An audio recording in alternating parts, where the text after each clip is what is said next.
good. People in Fontaine sure know how to enjoy life. Why, of course. Go ahead, try whatever you like. If the food's good, I'll make a group reservation for the rest of Spina di Rosula next time. And if it's not? Well, then I'll still bring everyone.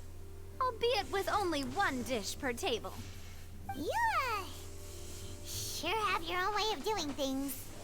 Oh, we called this a farewell meal, but we could also treat it like a victory feast, right? We did just win that case after all. It's certainly worth celebrating. Oh, true. Very true. In that case, Boss, we'll have another 2 dishes. Huh? Paimon didn't mean that you had to order even more food.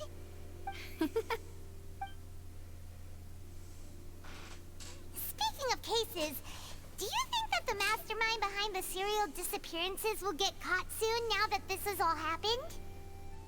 Well, we've certainly taken a big step forward, but I feel that's about it.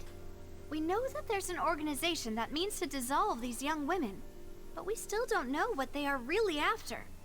If it hadn't happened right in front of us, Paimon wouldn't have ever believed that a person could be dissolved like that. Right? Yet it was because this was such a preposterous notion that the investigation could never really move forward before. Ugh. If only that guy could have finished speaking. We were so close to hearing who was behind it. Sure, we were. In such investigations, even the smallest step can seem like a yawning chasm if the trail of clues is cut off. To be honest, I don't have high hopes for any follow-up that the authorities might conduct. It's not that I don't have faith in their ability, it's just that a different perspective is required in some matters. It's easy to guard against and deceive a single narrow perspective. A shift in thinking is required at such times in order to produce a breakthrough, which is exactly why the Spina di Rosula exist. Those highfalutin folk are not all-knowing. That's why we exist. To seep into the cracks where filth falls through, where their watch fails them. That's the kind of problems we solve. Seems Paimon thought things were simpler than they actually are. It's all right. Well, this was supposed to be a farewell meal, so I doubt you have further interest in this business, right? Let's talk about something else. Like, what are your future plans? Okay. We wanted to ask the Hydro Archon for some information, but we hadn't had much opportunity to do so. That's true. We didn't have a chance to speak to her after the trial ended. It didn't really seem like the right time or place to do it anyway. I see. So, your primary objective, which has been foiled so far, was to have a chat with the Hydro Archon. I've heard that there's a long line of people waiting to meet Lady Furina. I suspect you'll be waiting for quite a while, considering that you missed your chance today. Yeah, we've heard that she's super popular here in Fontaine, and that it'll be tough getting any of her time. Well, would you consider some more, unique ways? Perhaps even methods of, let's say, questionable legality?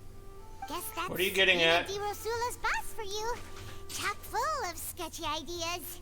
Well, what did you have in mind? Well, one way would be to infiltrate a performance troupe at the Opera House, only to abandon your act at the play's climax and ask to speak to her after the performance. I'm sure Lady Furina would be eager to see the ending, and would agree in order to finish watching the play, don't you think? Could you suggest something a little more practical? This plan seems pretty hard to pull off. We'd have to go learn how to act, and acting's really hard. All right, here's another. Find a way to conceal yourselves under her bed. Then wake her up in the dead of night and demand answers. Don't let her go back to sleep until she answers all your questions. That's I can kind personally of testify weird. that this one works. When I'm sleepy, I'll do anything as long as I can finally get some sleep. That might work, but that's not really the problem. The problem is we don't want to get ourselves arrested. Huh. Valid point. I overlooked that part. I was just thinking about leveraging a person's desire for sleep. Ah. All right, no more joking around. Huh. Perhaps you could... Oh, I don't know. Cut the line when she's on a break. You did defeat her in court, clearing citizens of hers from false accusations. False accusations she had nearly upheld personally. I imagine that she feels quite ashamed about the whole thing. You mean that if we catch her while she's on a break, she might be too embarrassed to refuse? Oh, that does make some sense. It's worth a try. Why don't we give it a try after this meal? You know, strike while the iron is hot and all. Huh? Paimon, did you drink my Fanta? Was this your drink?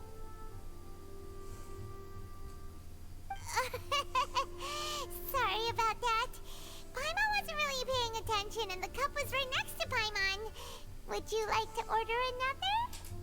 No, it's fine. We're just about done here. Alright. Honestly, Paimon wouldn't recommend Fanta anyway. It tastes kind of salty and icky. I have to agree. Is that so? Huh. Well, in that case, we'll have to blacklist the Fanta here then. If we're all finished eating, then I'll go pay. Yeah, we're stuffed. Thanks for the treat, Navia.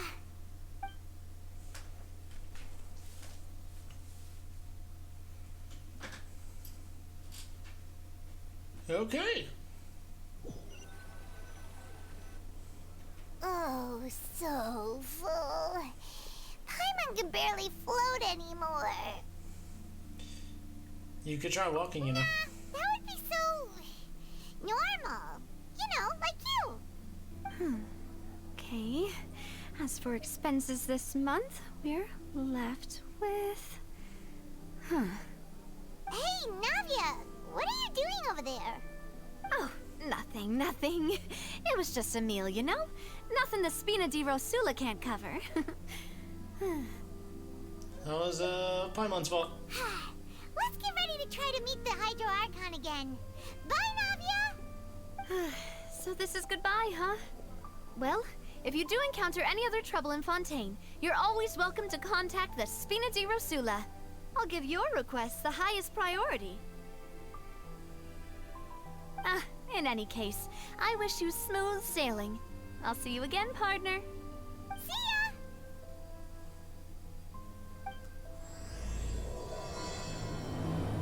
Alright. Act 2. Oh boy.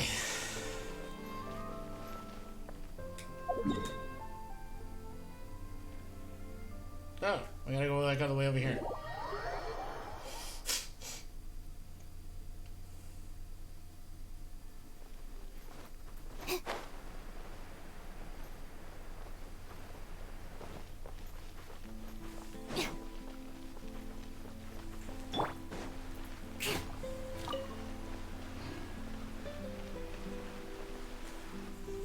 There aren't many people around anymore. Looks like that boat we took to Araneus might have been the last one. Vache. Why does this family keep talking to me? Looks like we're back here again. Huh? Traveler? Are you hearing voices again? Yes. Ugh. That's kind of spooky. Are you sure we don't want to come back in the morning? Vache. Vache. Quit repeating the same word and say something different. Why are you still walking towards it? There might be something nasty in the water. I can feel some strong emotions. Huh? Hang on. Paimon can kind of hear a voice. It's calling for Vache, right? Hey, Traveler? Stop walking! Come on, wake up! Fuck it. I'm just gonna give into it.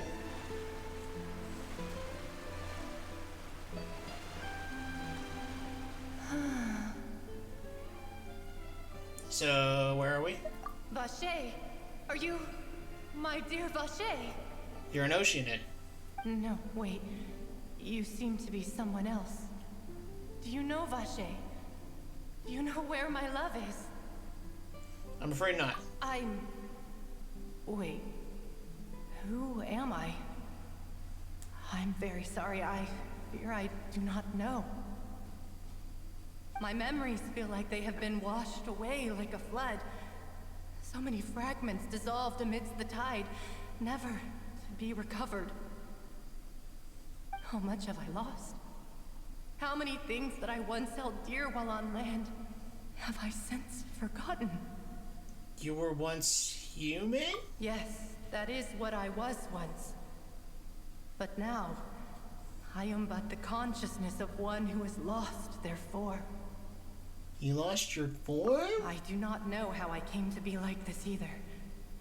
I only vaguely remember being covered in light blue water, and then all grew dim.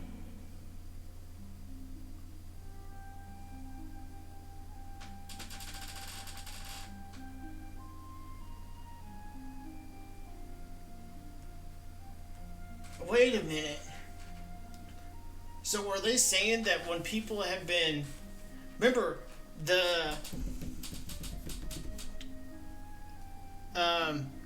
Lynette said that...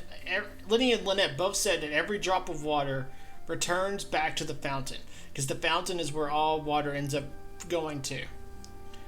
So what if she's saying that when people are covered in the water, little drops of the primordial sea, when it turns them into water, it dissolves them in the water,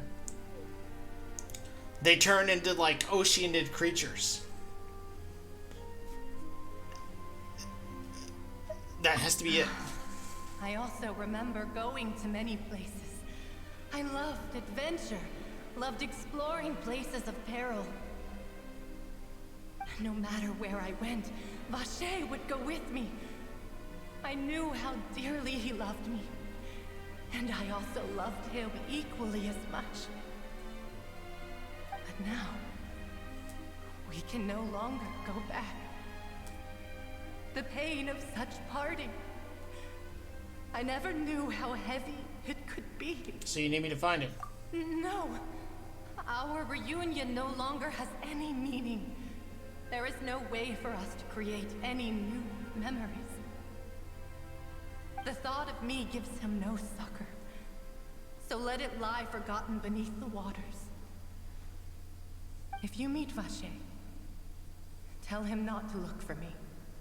Tell him to move on. That is the only thing I still remember. I believe it would probably be hard for him to forget you. Perhaps that is so. As I was submerged in the waters, losing consciousness, I saw Vacher above the surface. His eyes were filled with such sorrow, such longing. If only I could have comforted him, told him that I did not suffer. Indeed, I had felt a great warmth.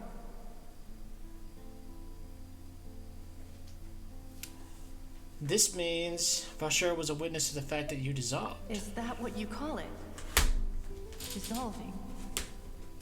If anything, I consider it a form of release. Okay. It was a state of neither fear nor frenzy, with only an endless peace, like the water's still surface. I could also liken it to being a thirsty person who drinks water for the first time, and only then sees how they have lived for so long in a world of endless want and anxiety. It seems that after the body is dissolved, some measure of the consciousness still remains. I think I hear your companion. It's time for you to go, I think. I wonder how much time has passed in reality. Farewell, then. I am glad that you were able to sense my presence. Remember, if you see Vacher, tell him not to seek me out any longer. I will contemplate this.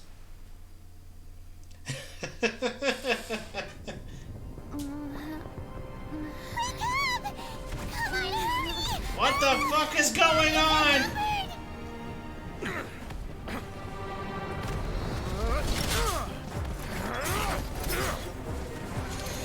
Why is everyone fighting? What have I missed? There is a lot of things that I have missed. Demoiselle, look out!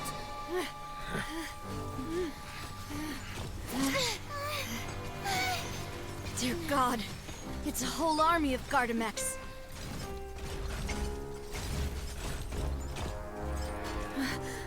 Chlorand?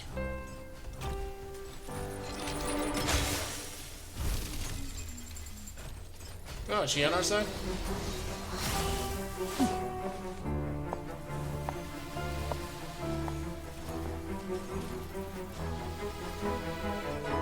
Quick, now's our chance!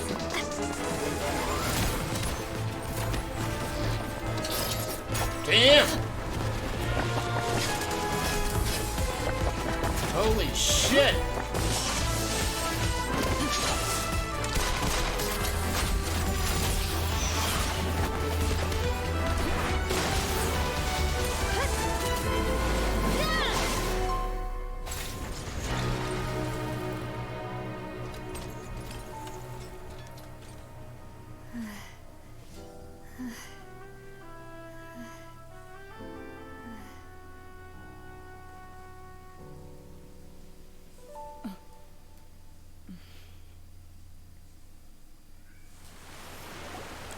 That was pretty intense. I should thank you. I want to for know what the lending fuck us was your going sword on. there, Chlorand. But before I do so, could you explain how you managed to show up here? Could you guys explain why the fuck there was a fight going on over top It of seemed to me? me that danger has followed you more closely as of late. I believe that following someone without their knowledge is actually called stalking, is it not? Mr. Callus's last wish was for me to ensure your safety, and I will not betray his trust. He would do the same, were he alive today. Do not speak of my father. Sorry, demoiselle. I was not strong enough. Thank you for your aid, Miss Chlorand, but do keep an eye out for your manner of speech. I believe we all wish to avoid unnecessary emotional harm. Sorry, I did not consider your feelings. Whatever. What else do you know? How did you come to the conclusion that I'd be in grave danger? I doubt I know much more than you, but I believe that the mastermind behind the serial disappearances is very powerful. Your performance tonight will almost certainly attract their attention. I'm sure they've known about me. To be honest, I'm shocked it's taken them this long to act against me. And what about these Gardamex? I thought only those associated with the Maison Gardiennage could control them. None of these mecha have serial numbers. I was sure to check a moment ago. They are not the ones used by the authorities to enforce the law. I can only conclude that some powerful or wealthy party must have obtained them via illegal means, deploying them as a private force of sorts. What? Your point being that they're out of Spina di Rosula's league, then? Yes. Be careful, and do not act rashly. I will continue investigating no matter what. We will bring the truth to light. That's my father's true last wish. Regardless, thank you for your help today, Chlorand. But if you get any ideas, tell me first. I don't much appreciate being followed. I do not think that they'll strike again anytime soon. So I shall stop following you. Good day, all. Someone needs to explain to me what the fuck just happened. Right. I suppose that's the best news we've gotten today. Demoiselle, I believe that Miss Chlorand was being sincere with you. If we tried, we could attempt to thaw relations a little. I know, she's... What just happened? Oh, thank goodness! Paimon thought we were done for! Those Gardamex came out of nowhere while you were unconscious, and Navia and her gang saved us! Okay. Oh, and there was that champion duelist named Chlorand who came out to save us too! We got lucky there. Paimon probably couldn't have fought them off otherwise. Thanks for the rescue, Navia. Oh, come now. Forget all that polite talk. That wasn't really a farewell meal we had back there. Not for me, anyway. In truth, I hope that every meal we have together shall be a victory feast. I think you're the one As stalking. such, we're still partners.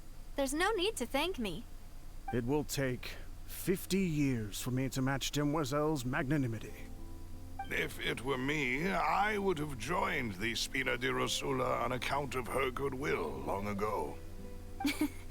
All right, you two. That's enough. Actually, Navia, how did you know that we were in danger? You sure did show up in the nick of time. Well, to be honest, you're the one who tipped us off, Paimon. Huh? Really? Paimon contributed somehow?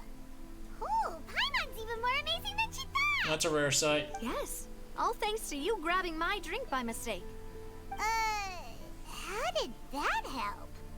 After we parted ways, I was on the way back to one of our bases when I suddenly thought of what you said. That the Fanta tasted kind of salty and icky. Okay. What do you mean? Fanta only comes in sweet flavors. So how could it have tasted salty? The color of the drink, if I recall, had also been a bit off. So the Fanta had been spiked with water from the primordial sea? Yes. So if you hadn't drunk that cup for me... Spina di Rosula is preparing the grandest of awards for you as we speak for saving the... Huh. Really? So, what he's saying is... I feel like I'm about to sneeze.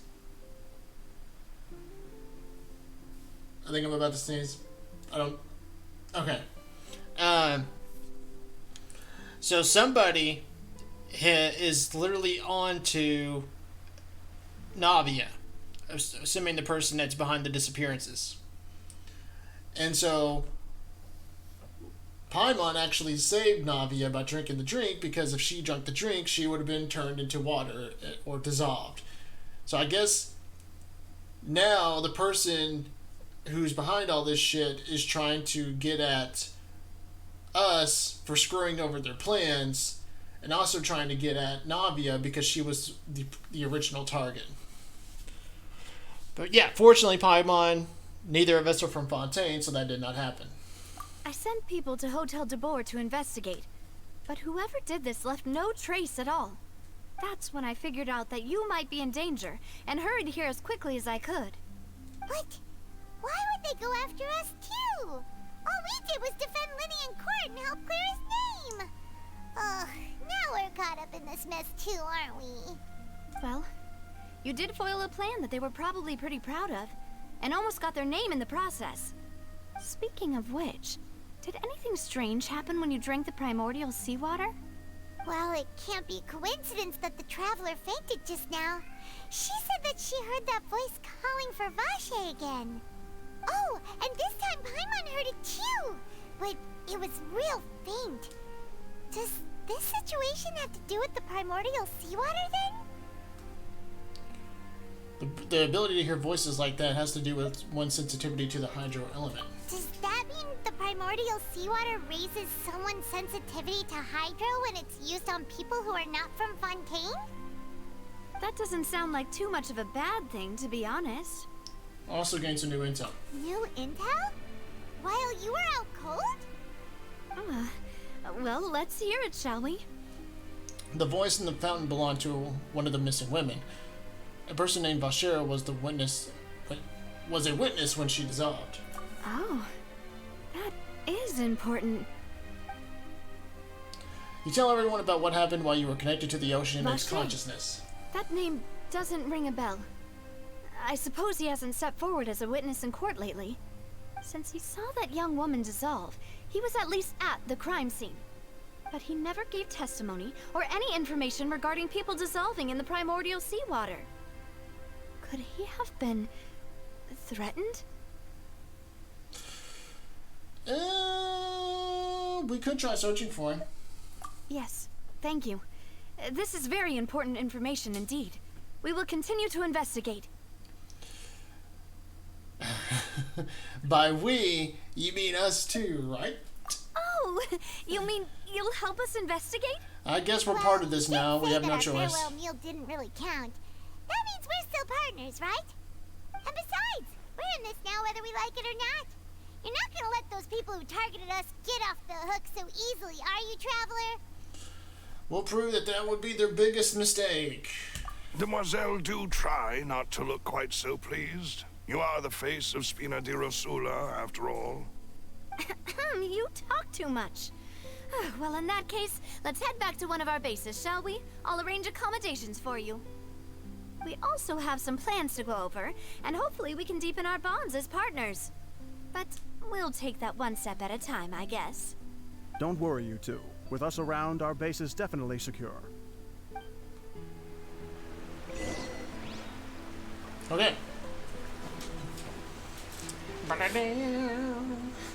Down, down, down, down. Bam, bam, bam, bam. Bam, doo, doo, doo. I don't know where I'm going.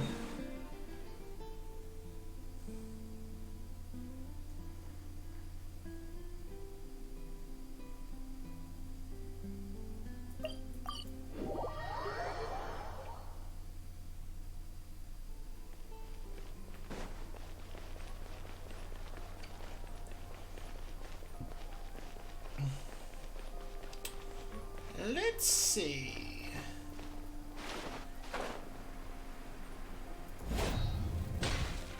Bam.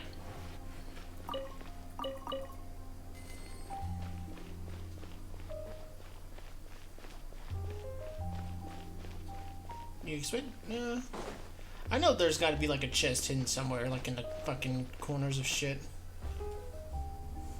It's right up ahead, but let's make sure we weren't followed first. I've been keeping watch, Demoiselle. I haven't spotted anyone suspicious thus far. Very good. But let's not let our guard down for now. I shall find rooms for our respected guests. Thank you, Malus. Now, let's continue, Traveler.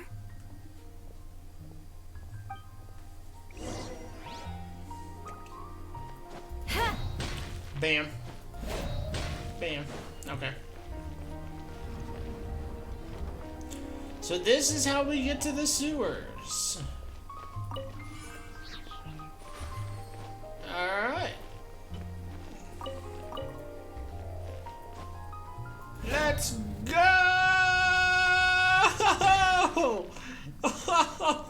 Stand with me! Oh shit. Ha! Alright, that turned out to be a bigger fall than I anticipated.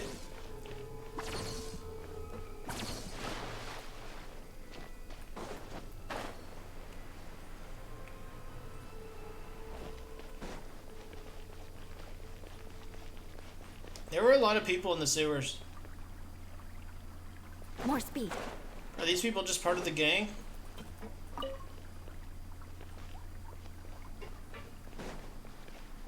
I'm gonna take it that these are just people part of the gang.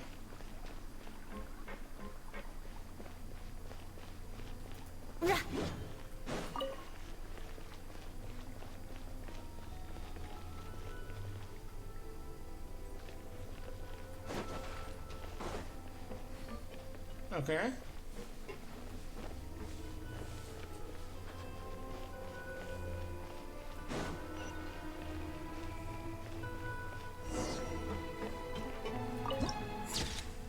Okay.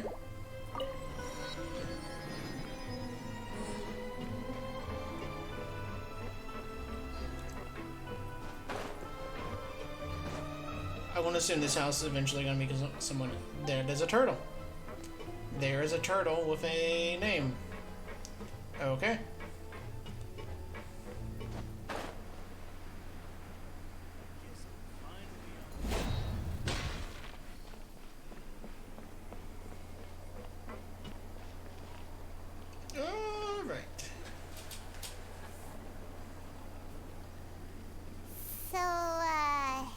This is your base?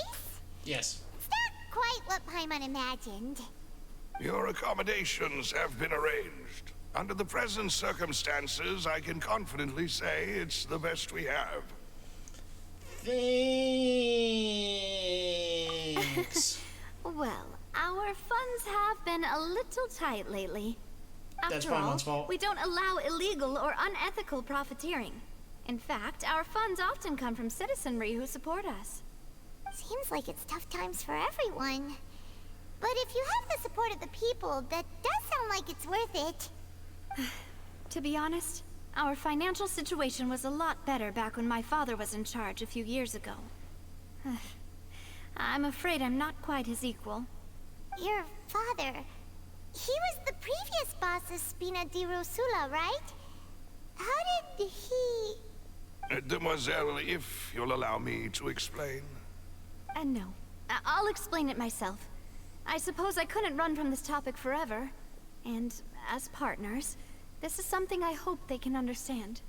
Shoot. My Let's go. father's name is Callus. Yes, Ah. the same one they call Callus the Unfaithful in the streets. 3 years ago, he was accused of murdering his own friend. But he chose a duel to defend his honor instead of standing trial. He died in the duelist's ring. Oh no. I'm laughing because of the, But I do not believe my Name. father was a murderer. I'm sure he was set up. At the time, I believed that if he only stood trial and was duly investigated, something amiss would crop up and prove his innocence. But strangely, he not only requested the duel himself, but rumor has it that even after being seriously injured, to the point where he could be deemed as having lost the duel, he refused to surrender, determined to die in the arena. 3 years later, I still don't understand why he did that. How could he protect his honor if he's dead? If anything, he gave up his chance to defend himself.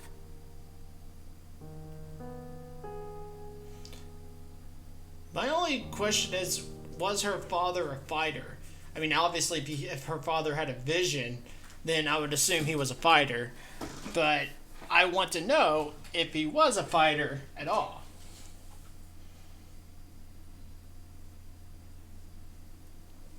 Do you have any clues as to why? The closest piece of info I have is that my father had been investigating the serial disappearances case at the time of his death. Ah, so that's why you're so determined to get to the bottom of that case. That's right. I've also tried to investigate the murder my father was implicated in, but I haven't found a single new clue in my countless reviews of the investigation records. However, I believe that if the murder case is related to those behind the disappearances, they must know something. I must know what really happened. Was my father coerced? Framed?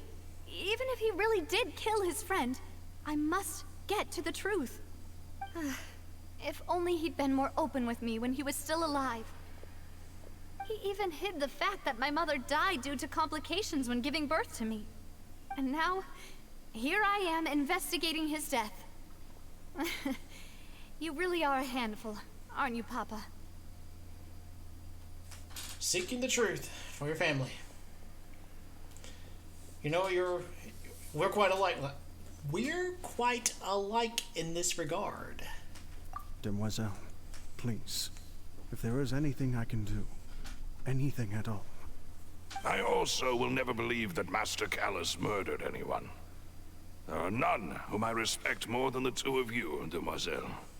Master Callus did so much good in life, yet all it took was one murder case for him to be dubbed Callus the Unfaithful. Even our supporters decreased greatly due to that incident, hence our strained finances at present. Wait, if Callus was such a good man, wouldn't people at least be a little suspicious when he was accused? True. No. Perhaps people just revel in that kind of drama. It's not something exclusive to people from Fontaine, really. Everyone's like that. People love watching the evil turn over a new leaf, but they also enjoy watching good people fall into an abyss from one slip-up just as much. But how could... never mind. If Callus was really falsely accused, we have to find the truth. He didn't deserve to have that happen to him. I think due to just how the nature of Fontaine is with their justice system, I think it's probably actually more of a bigger issue in Fontaine because, I mean, think about it. your justice system, when it comes to how you enact justice, you make it a big display. You make it a big performance. And so everyone now, like whenever somebody hears, oh, there was a potential murder trial, but the murder is in question because there's potential reasonable doubt onto it actually being something more. And then everyone, because again, you make your justice system, your trials out to be an opera, everyone's like, oh shit, that means we got to get down to the opera house and see how this performance is going to go down.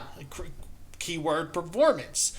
And it doesn't help that your prosecution, Furina, the Archon, just literally just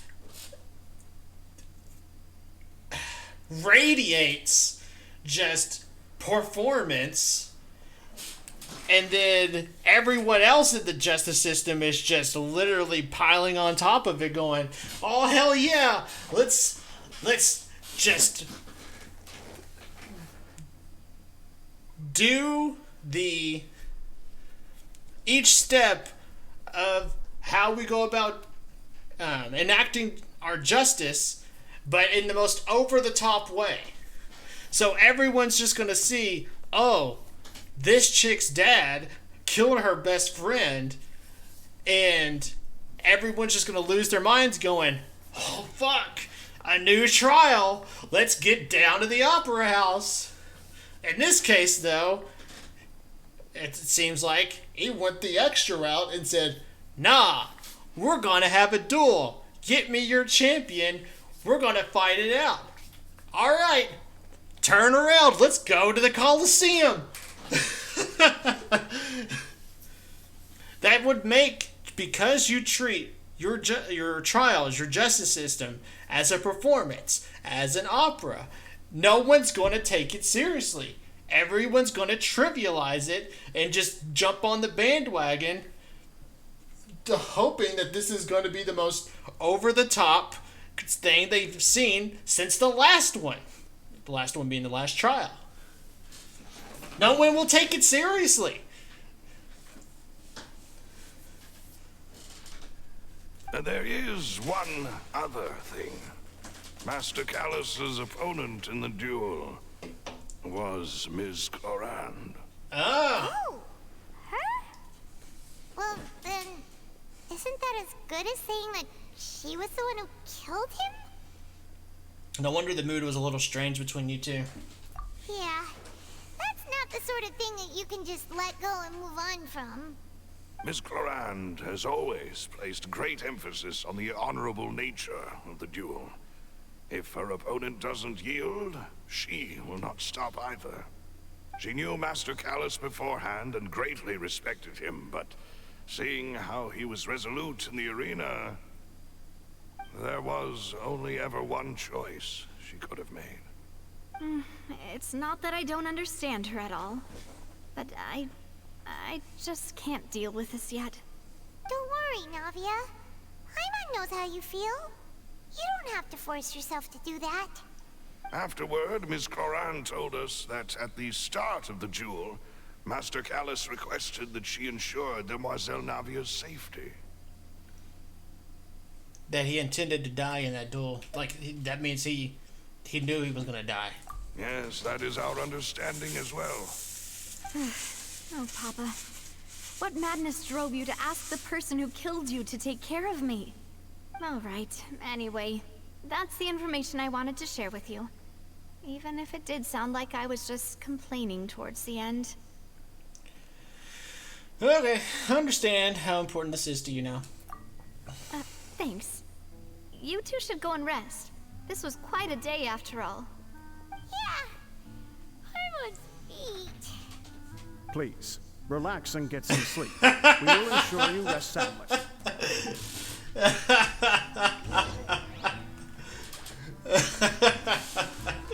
Yeah, you could say Master Callus was a hell of a family man.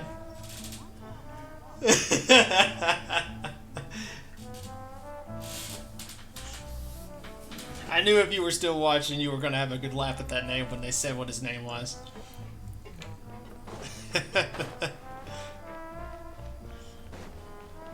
Oh, where the fuck am I going?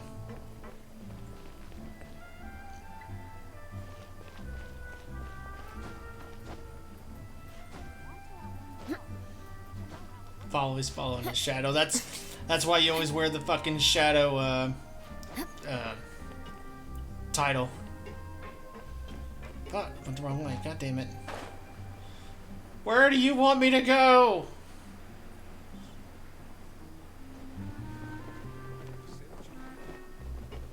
Oh, it was here the whole time. God damn it.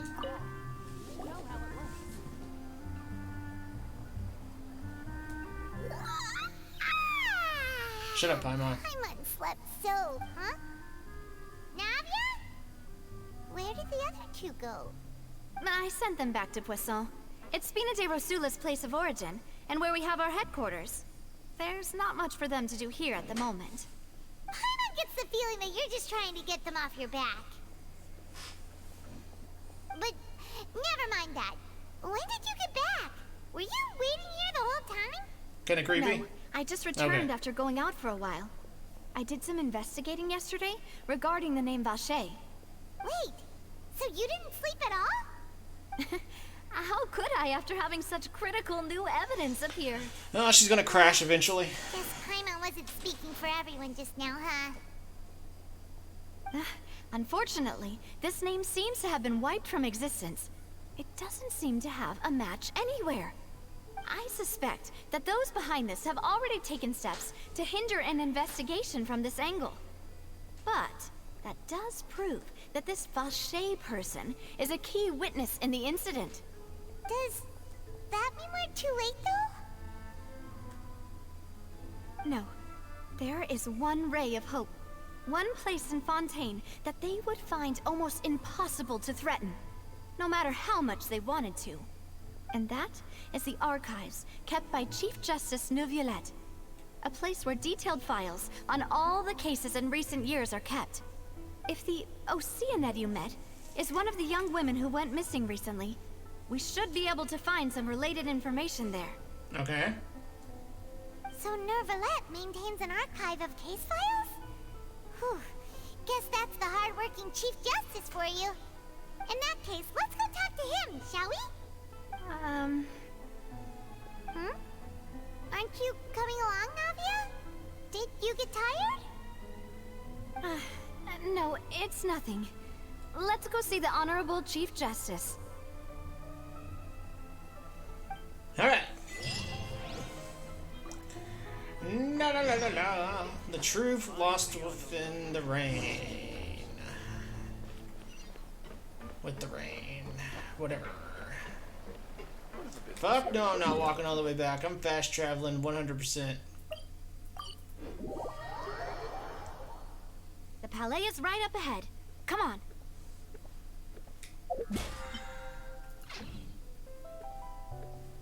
Wait. Oh, okay.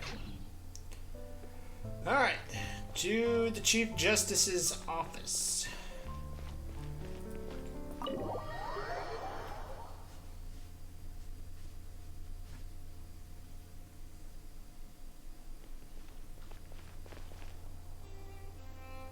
Well, this is a nice room.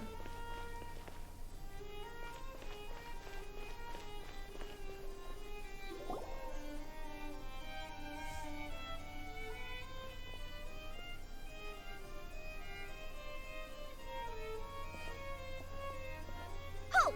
Please state your business here. The Chief Justice is presently occupied with official matters. Huh. This place does look pretty heavily guarded. Guess that proves that Nervalette's files are really secure. Hey, don't you recognize us? Is he supposed to recognize us? Huh? Who are you? Just to be clear, I don't care who you are or who you might be related to. Our rules make no exceptions. See? They've got great discipline, too. Huh. Yep. Paimon can tell. If you're here just to crack jokes, I can point you towards the exit. Unlike some, we're busy, so please leave if you don't have a reason to be here. No. What I meant to say is, shouldn't you remember us from a few days ago? We were at the trial of the great magician Linny. Oh, yes, I remember. I read about it in the Steambird. You must be Linny's attorneys. It's all coming back to me now. We're here today to report and archive some information on a follow-up case. Huh. Is that even a thing? Of course. Don't worry. We're here on official business. You can trust us. All right then. Anyone who I'll says let you can trust us is Justice probably not just trustworthy. inside. Thanks so much.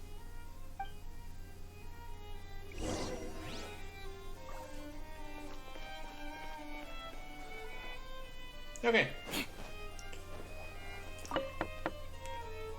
Let me in! Please come in. Yeah!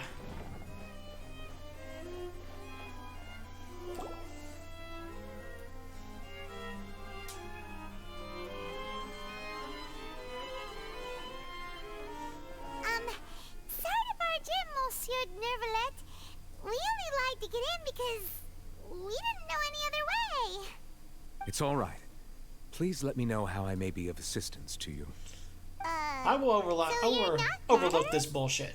We're looking for a man called Vacher. He may have been an eyewitness in the serial disappearances case. If we can find him, we may be able to unearth some key information on the case. Ah, I see. In that case, please wait here a moment while I browse through the files. Yay! Cooperation! Cooperation that came with barely a little any effort. Easy to talk to.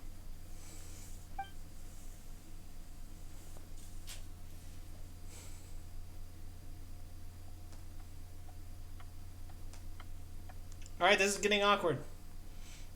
Unfortunately, I'm quite certain that no one by the name of Vacher has been involved in any case, criminal or civil, in the past several years. There are no records of him either in the files or in my memory.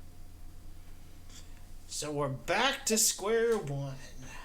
Traveler, what if it was really just a dream? I don't think I was high. Is that so? All right then. Thank you so much, Monsieur Neuvillette. We'll take our leave now.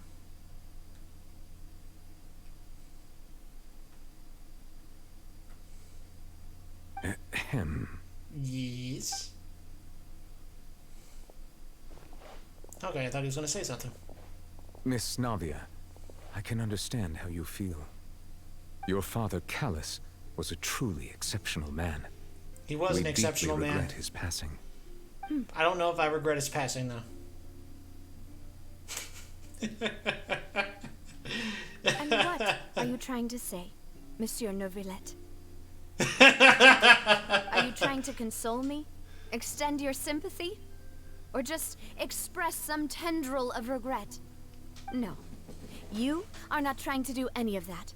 I can hear it in your voice. There's no emotion behind your words. You only said those things because you felt like you should.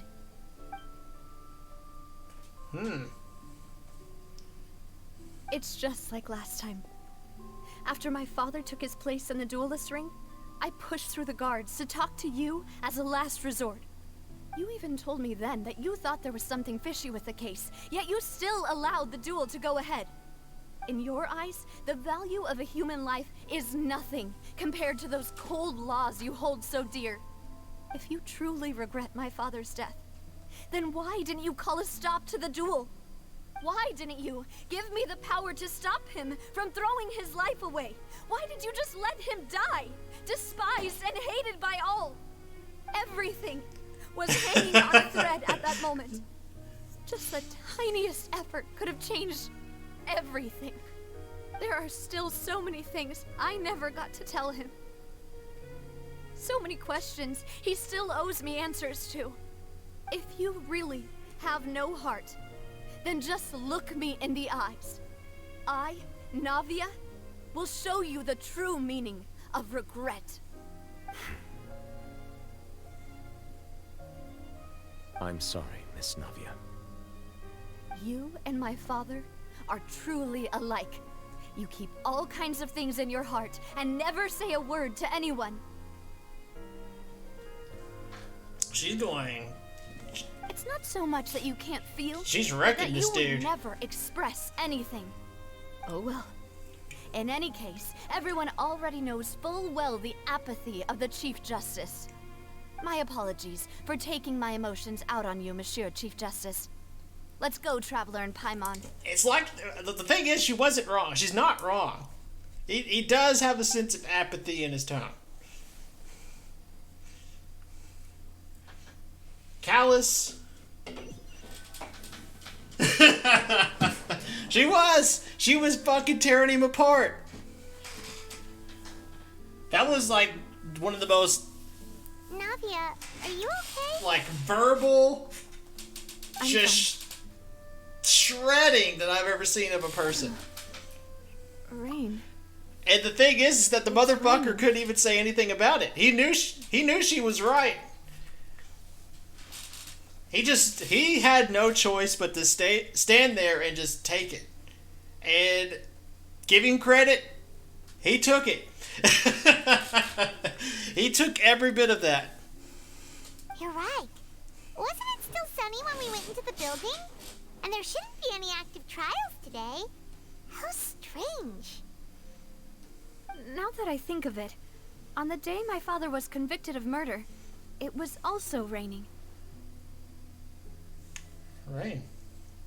What is it? Did you think of something?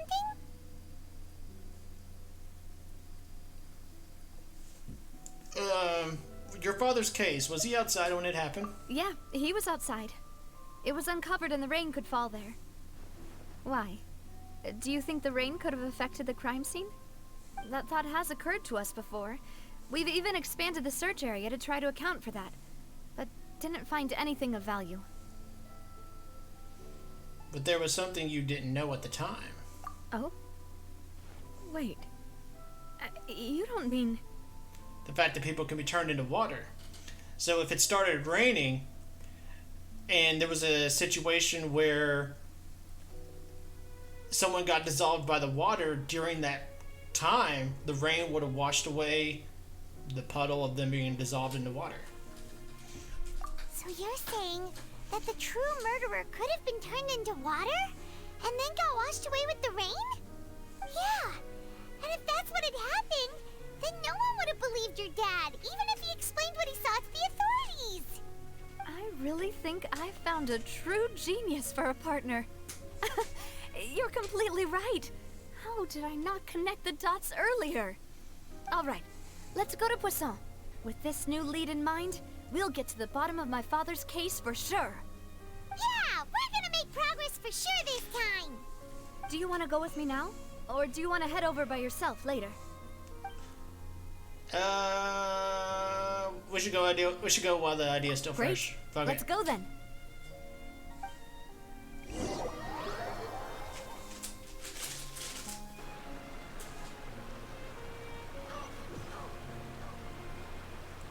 Where the fuck am I?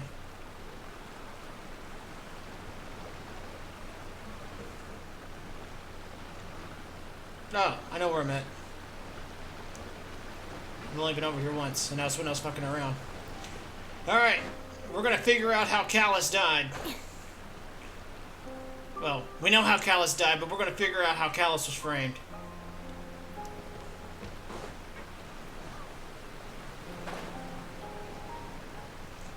We're gonna bring truth to Callus's death.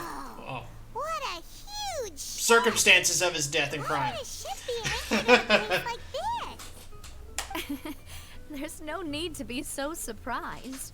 While it may look like a ship, it's actually Spina di Rosula's headquarters. My father was the one who asked for it to be built like this. Perhaps our taste in exterior design is the only thing we occasionally had in common. A gigantic and glamorous ship embodies discovery, opportunity, ambition, and conquest. It symbolizes Spina di Rosula's bright and limitless future. I'm starting to get why you like it. And Paimon thought you were bluffing when you said Spina di Rosula had a glorious past. Paimon was confused why a group with such a history would live in the sewers. But now that Paimon has seen this ship for herself, she's been convinced. Well, Poisson is where Spina di Rosula began, after all. It's our main base, our home.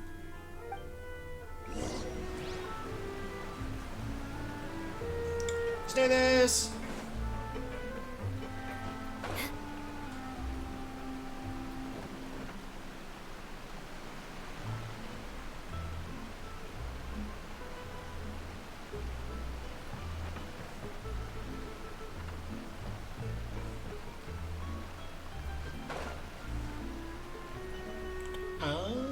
Okay.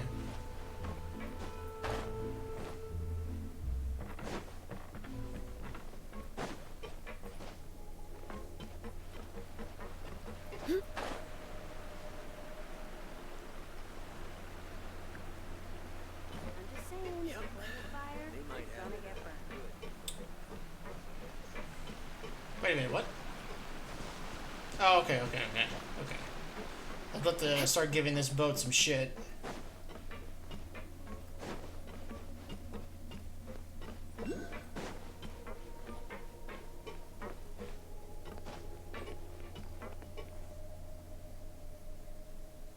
There is a Hydro-Oculus. No! Oh god. Oh god. I thought I got stuck there for a second.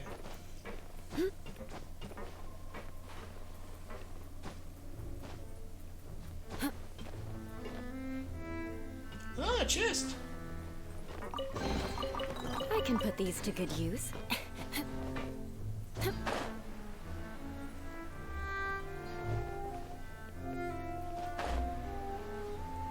Hydro-Oculus! You are mine! Yes.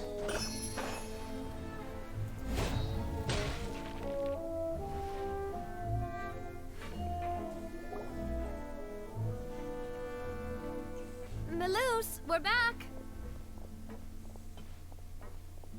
So, Apologies for the wait, demoiselle, and our most important partners.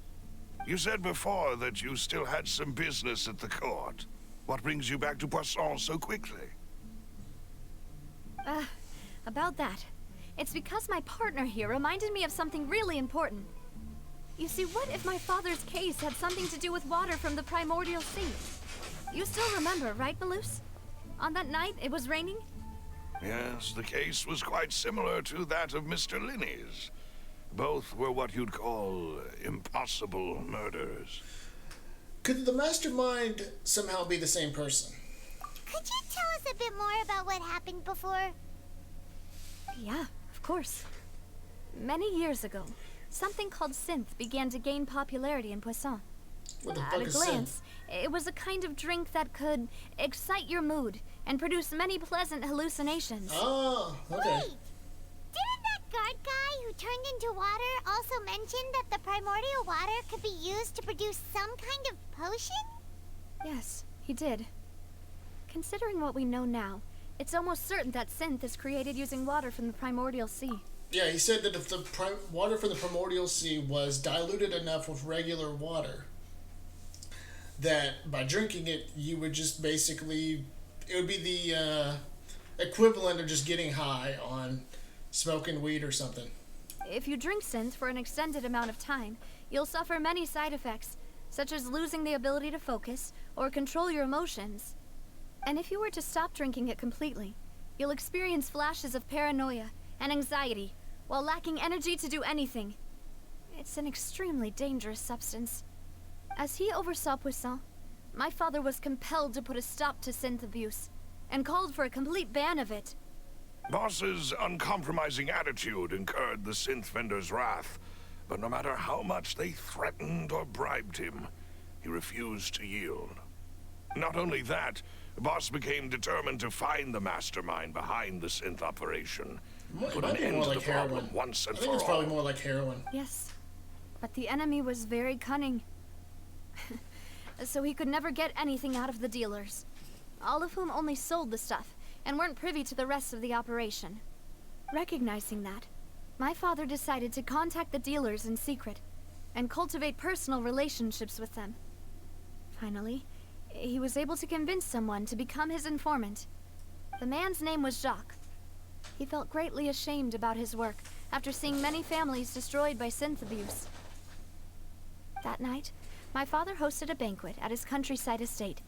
He planned to meet up and exchange information with Jacques over some food. But then, we heard 2 gunshots from the courtyard. We raced to the scene and found my father, still holding a gun, and Jacques, who was already dead on the ground. Huh? How did that happen? Aren't they on the same side? Sounds just like Lenny's case, doesn't it? In both cases, the culprit seemed obvious, but neither appeared to have any motive at all. Looking back on it, though, I now believe the most important clue was something we all overlooked at the time. There were pieces of clothing left at the scene. So they could have belonged to someone who got dissolved. Precisely. It's all thanks to you that I made the connection now. Back then, we all just thought they were some costumes that Jacques used to disguise himself at the banquet. But, considering it now, it's almost certain that they belong to a third person at the scene.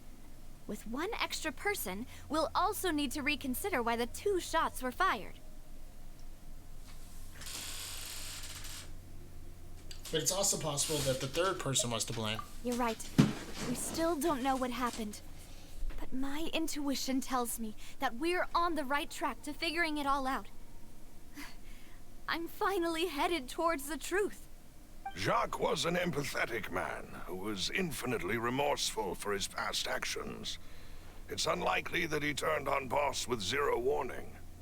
I think this third person is probably the key to the full truth. On that note, however, even though this will not please you, demoiselle, as your and your father's butler, I must still offer a word of warning. Our opponent is insidious and cruel. They are extremely difficult to deal with, and Boss has already lost his life trying to bring them to justice. Even though Spina de Rosula has lost most of its former glory, Poisson has welcomed a new time of peace, and we have been allowed to live out our lives. There is no need to follow your father's path. It would be both wise and in line with Boss's wishes to step back and give up on the case. If that's indeed what he wished for, then he should have told me that himself. Was I not the closest person to him? And yet, I was the one most kept in the dark. What was the point of him dying without sharing any of the secrets he knew? Did he manage to protect anything in the end? Synth is still here. Callus the Unfaithful is still his epithet. And Spina di Rosula is barely getting by. Nothing has changed. Did he think I'd just accept his meaningless death and live out my life just as meaninglessly? I've never accepted that. Ever. Not since that day, and certainly not now. I want to find out the real answer for everyone's sake. For the missing girls, for the victims, and for myself. Navia. This is indeed the best moment to act. Your partner appears to be quite reliable, and more importantly, demoiselle, I think you're also ready to take this on. So you do know something else, Maloose? I gotta say, it seems like the person who's probably got the most character development, and this came out of literally nowhere, is Navia. I'm getting so much character development and exposition based on this character than I have ever seen before. I mean, I have been playing this game literally since the very beginning. And this is the most I mean, don't get me wrong, there's been a lot of characters that have gotten tons of character development. But out of a lot of characters who have gotten, don't get me, like I said, they have gotten quite a bit of character development. I I can take Navia and literally put her on the top. Because I now feel like I know this chick's backstory and who she is, where she's coming from, her ideals, what drives her, who she is as an individual, better than anyone else in the fucking game. Alright, let us continue. Yes, I do.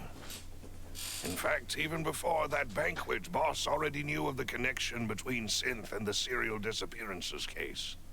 But what drove all the tensions to the boiling point was the revelation that you, Demoiselle, had been selected as the next target to disappear.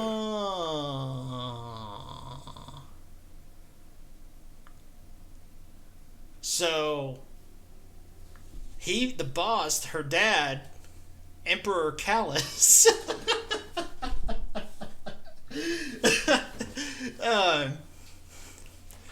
he somehow found out, well, I'm assuming Melis is going to get to it, but he somehow found out that Navia was going to be next to be picked as a target. And so I guess he was now going to do whatever he could, obviously. He's doing his duty as a father to protect his daughter. He was going to try to stop this by any means. Alright, so let's continue, Melis. What? Boss also didn't tell you that he had been diagnosed with a rare illness. The doctors told him that he had no more than 5 years left to live. And the serial disappearances case caused him great anxiety. 5 years was nowhere near enough time to resolve this long-standing conflict. But once he passed away, all the danger would pass on to you. Knowing all of this, he decided to use one final intimidation tactic before his death.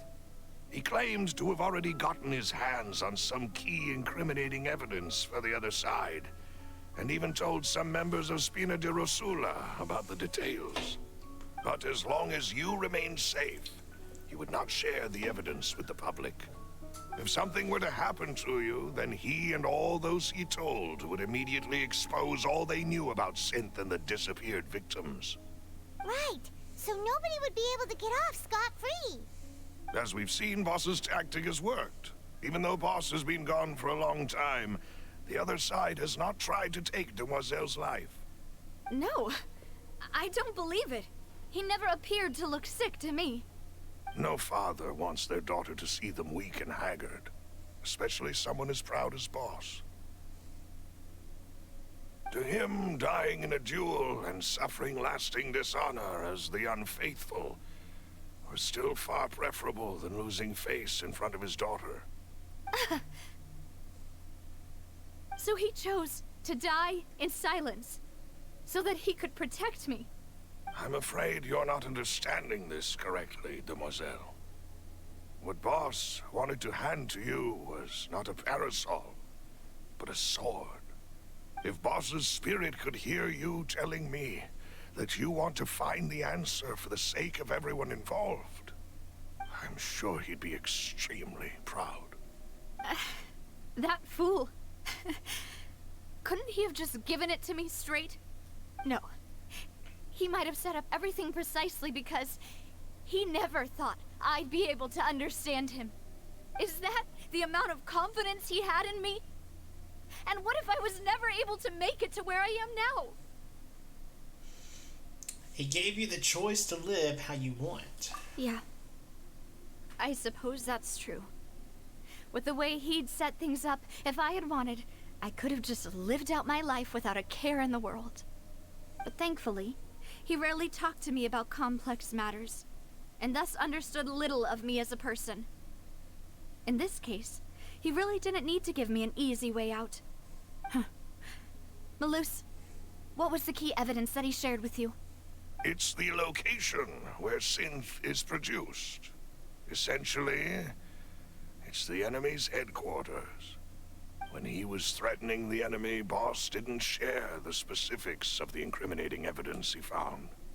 But if you want to use it against the enemy, you'll still have to take several things into consideration. Okay. Why? If we know where the place is, can't we just go storming in? You mustn't forget that we're fighting against a mysterious and dangerous organization that's been in operation for decades. There's no telling what might be lying in wait at their headquarters. We also have no idea what kind of evidence we may be able to find inside, nor what people we may be able to capture. But a single visit to their headquarters would be tantamount to a formal declaration of war. Fuck The it. worst case would be that we leave empty-handed, but also open ourselves up to full retaliation. Then, in that case, why not work with the Fontaine authorities? Well, you saw one of them dissolve during Mr. Linney's case. We have no idea just how thoroughly they may have been infiltrated. True. That's true. Seems my father really had no choice. But things are different now. It should be a lot easier to prove the other side's guilt, now that we've connected Synth with the disappearances case. You sound like you've put a lot of thought into this, Maloose. I am the butler, after all. I live but to serve the boss and Demoiselle's will. I've always been willing to take on any kind of risk for your sake. But considering my relative lack of ability, I've spent my time keeping secrets, performing basic investigations, and waiting for the right time to come. Thank you for all of that, Maloose. Have you discovered anything new in the past few years? Let me think. One conclusion I came to was that the enemy must be quite familiar with Spina di Rosula, or at least have an informant planted here. When I announced orders to the organization's members on Demoiselle's behalf, I used to deliberately keep a few people in the dark and observe the reactions of the synth vendors. If the vendors didn't change their plans, then the individuals informed of our orders must be innocent. If the vendors packed up and fled, however, then someone must have given them the news. After several rounds of testing and investigative tracing, I've narrowed the suspect list down to 3 people. The first is Florent, Spina di Rosula's senior advisor. Okay. Florent? Yes, surprising, isn't it? He was one of the people Boss trusted the most, which also means that he was someone who understood Boss really well. Thanks to his position within Boss's innermost circle, he always knew our upcoming plans and could thus avoid capture this whole time. There's someone else like him too. Marcel, the head of Confrérie of Cabrières. Uncle Marcel. What is the Confrérie Air? It's a guild in Poisson. The boss helped it to grow to its current size and prominence. In the beginning, they were only reselling some daily goods, but now they're one of the richest guilds around with a lot of business connections in the city. So, they're like a sister organization of Spina di Rosula? Yes, you can say that. When we were fighting against the synth dealers, they provided us with plenty of support. It's a bit difficult to imagine someone using their own money to hunt down themselves. The final suspect is Thierry, the man responsible for coordinating information between Spina di Rosula and the guards. Although the guards mostly leave us to our own devices, there are still many activities we have to report to the local authorities. Since Thierry is always in the know about our current activities, he could theoretically always plan one step ahead. I see. These are all people who I communicate with quite regularly. To think that the enemy we've been fighting against has been right next to me all along, among those I trust the most. It's almost too hard to believe.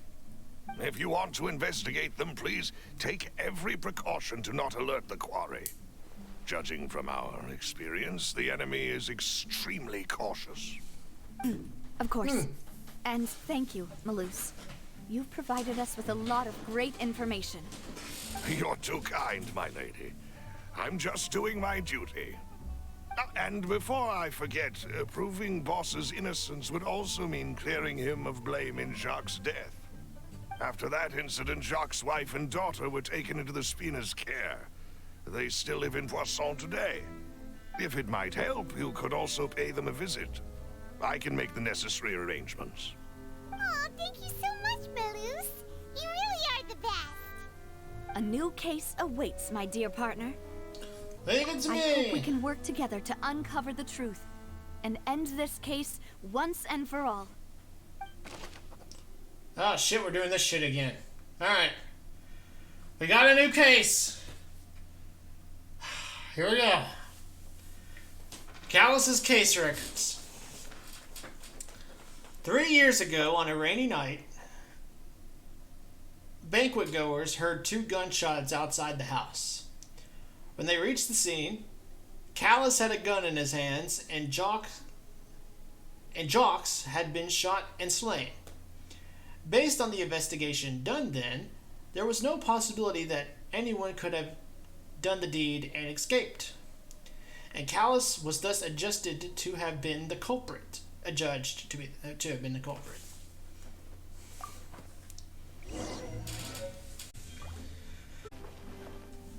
Alright, here we go. We've talked to all 3 suspects, purely based on their conversations with me. None of them sounded particularly suspicious. Of course, they don't want to. Yeah, none of them really stood out as suspect. There was, like I said, if I had to pick one, it was Marcel. I suppose that's to be expected, though. If a single conversation's all that's needed to find them out, then my father wouldn't have needed to investigate the case for so many years. Anyway, even though we didn't make a breakthrough, let's still compile what we were able to find. Okay. But where should we start? Jacques' motives. Ah, you're right. Flora mentioned that Callus probably only ended up with the gun because of circumstance. That makes sense. According to Jacques' family members, he already told them that he had been discovered, and that he had no choice before he left home that day. If I had to guess, he probably received an order from the synth boss to kill my father. Had he refused, he and his family's lives would have been forfeit. So, Jacques fired the first shot? I wouldn't have fired the first shot at all. Oh? And why is that? Could he guarantee his safety after killing...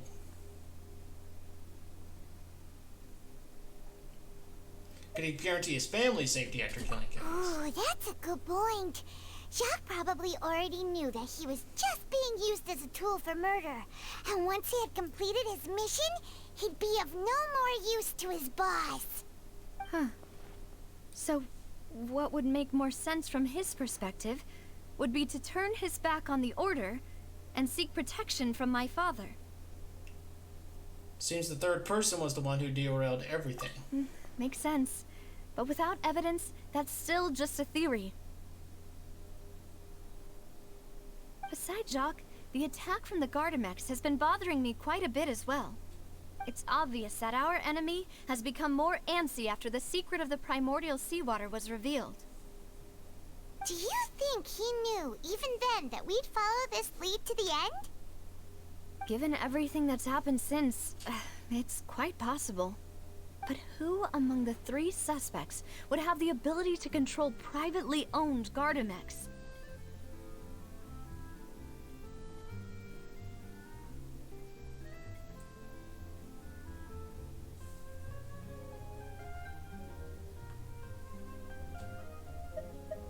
I'm gonna go Marcel. Because all he was talking about was money. The whole fucking time he was like, I will use all my money to help you out. So I'm going Marcel. Uncle Marcel? My father did really trust him. And they worked together on a large number of projects. Maybe that's how he got to know Jacques. And with funds from the Confrérie, he could also afford a large number of Gardamex. Still really hard for me to imagine, though. After all, Uncle Marcel has been around since I was just a child. Also, wouldn't this mean he has been spending a whole lot of mora and energy to fight his own synth business?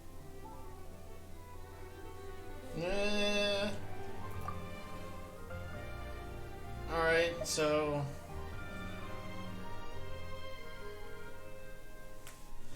I was thinking it could just been a front. Like, he's not actually, like, he's just throwing in a little bit just to be able to say he contributed. I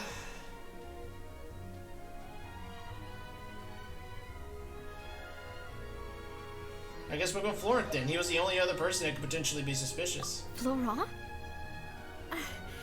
It is true that he was closest to my father, and thus had the best chance of learning about his dealings with Jacques. But as Spina di Rosula's advisor, his work mostly deals with personnel and security, so he shouldn't have much means when it comes to finances. So you're saying he's too broke to afford a mecha army? Exactly. He can't. And even if he could, I don't think he would be able to dispatch a whole group so quickly. Alright, then our only thing is Thierry, but that's assuming that Thierry lied to us. Like, everything Thierry said was just a bullshit lie. But on the other hand, he's just a guard. I don't see him having the money either. That's why Thierry's my last choice. Thierry, you say? Huh. It is possible that he's figured out a way to convert the Gardamex for personal use. But I didn't feel like he was lying when he was talking to us about the mecha. I also don't think he'd be able to keep that kind of tampering under wraps. Yeah. Had he actually tampered with the mecha, we'd be able to prove it with a simple check of the guard's inventory.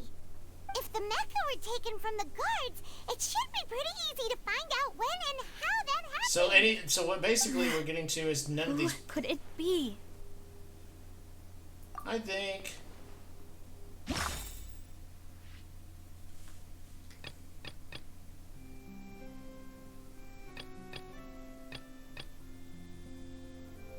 I'm sticking to it. I'm thinking it's fucking Marcel. I am sticking to it. You know, if you think everything through, Uncle Marcel is indeed the most suspicious of them all. Could we be missing other suspects? Malus didn't know about the people turning into water thing when he narrowed it down to these three, did he? Malus has always been very reliable, and his judgment of others' trustworthiness has been fair and well considered. When he laid out his case for the three, the rationale he gave me made a lot of sense as well. The suspect is knowledgeable about the Spina's internal affairs, has the means to dispatch Mecha to assassinate us, and possesses significant intellect and foresight. Even if I don't want to believe it, I'm starting to see how things could all tie back to Uncle Marcel. He is someone who's very close to you after all. Well, we still have another trump card on top of all the theorizing and speculating. The synth production base. Yes. Malus did say that charging straight in there would be extremely risky. But we don't have any other options right now. We need far more solid proof before we can hope to go charging in on our enemy. Navia, here you are. Oh, I've been looking for you. Huh? Aren't you the guy from the guards? Did something happen? Yeah. News came from Irenaeus just after you left. We've got another trial on our hands. Wasn't that place built specifically for holding trials? What's so newsworthy about this one? I know. But they said the person they're putting on trial is a Fatui harbinger called Tartaglia. Shit! It's a child! What? Is that someone you know? Yeah, we know him. Maybe even a little too well. Well, he's been accused of being the true culprit behind the serial disappearances case. It's absurd, don't you think? Wait, how? None of our investigations have had anything to do with him. That's what I thought was strange about it, so I came to tell you the news right away. If the charge against him stands, then it'll be next to impossible to get the guards to support any of our planned investigations. Right, because they'll think they've already found the culprit. Yeah, and it'll be a lot harder then to clear Mr. Callus's name. I understand. Well, partner, what do you think we should do? We still haven't found any conclusive evidence.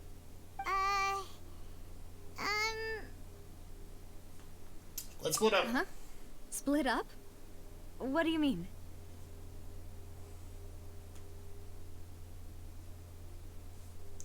You can go to Aranese while I go to investigate that place. Just as expected of my partner.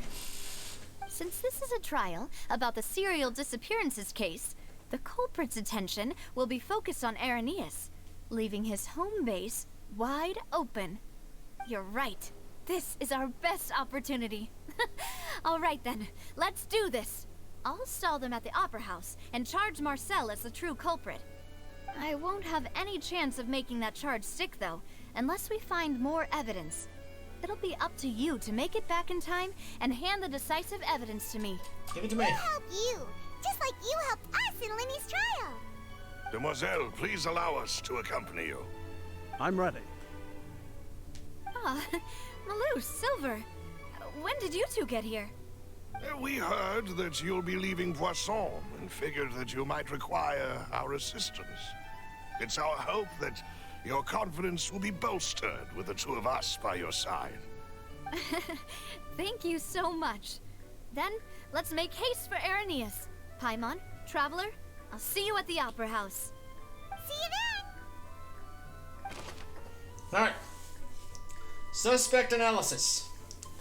Combining the information regarding the Gardamex and the investigation results so far, it can be concluded that there is only one person who can have a large number of Gardamex in his possession and run the synth business without leaving traces.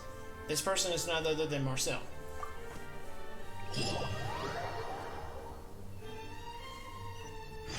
Now that Navia has set out for Aranese, we should also get going. The location has already been marked on the map, so let's head over.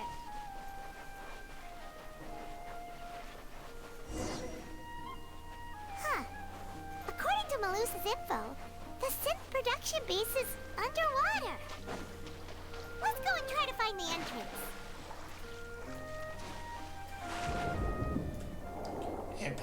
It couldn't possibly be where this... Okay, never mind.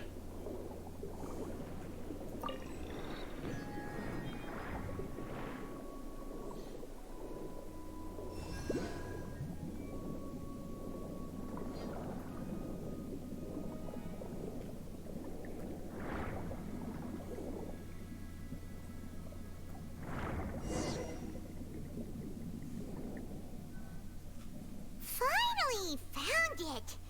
Huh. So this is the entrance that leads to the synth production base. It sure doesn't seem out of the ordinary at all.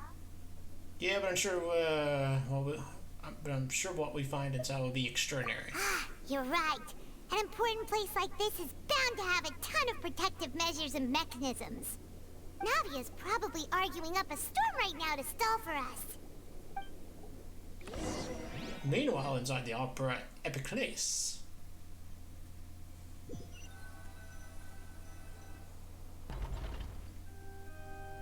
It would appear that I must repeat my question again, Mr. Tartaglia. Do you accept the charge that you are the true culprit behind the serial disappearances case? To be perfectly honest, I don't understand your country's complicated court system, or the reason why I'm being charged with something I've never even heard of. However, I did hear that people who have been charged can choose to participate in a duel to clear their name. Is that right? In which case, as long as I accept the charge, I can have an all-out fight with that champion duelist Clorend, right? I've got to admit, that's one of the most enticing offers I've ever received. When I privately sparred with her last time, she was obviously holding back. Real disappointing. Hey! Don't you understand? You're currently the prime suspect for a major case. This isn't the place for you to be looking for fights. Oh? Sounds like the Hydro Archon wants to lecture me on the ways of the Opera House. Then why don't you duel me too? I'm the kind of student that learns best in the heat of battle. No. That's not what I meant. Alas, it would appear that communication with the defendant is going poorly, and we have made very little progress. In that case, let me explain everything from the very beginning again. The goal of this trial is to determine the culprit behind the serial disappearances case. That case had nothing to do with him.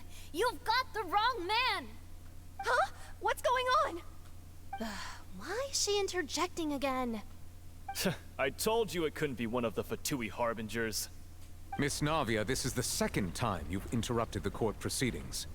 I only tolerated your behavior last time because you were able to provide the court with a key eyewitness.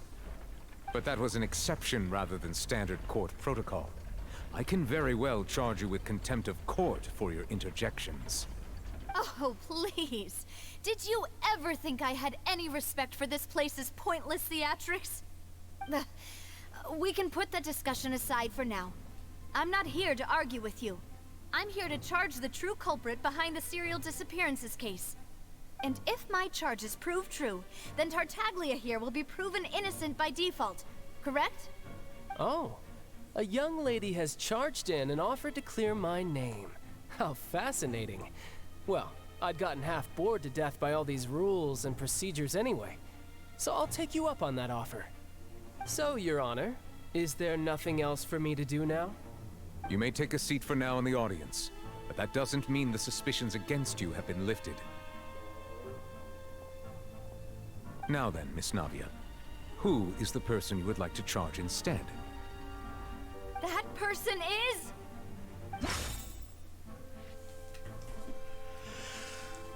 Well, I mean, we just gotta go right to his fucking name. Marcel, the head of Confrérie of Cabrières. Huh? What confrérie? Never heard of them in my life. I've heard of them, but weren't they Spina di Rosula's sister organization?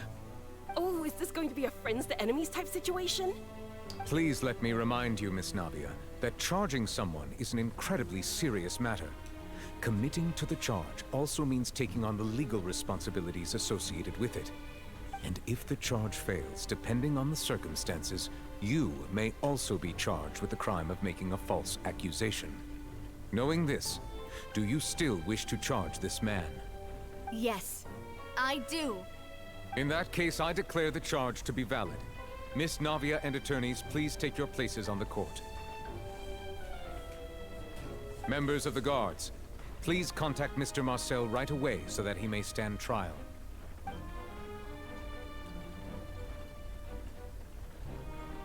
Damn.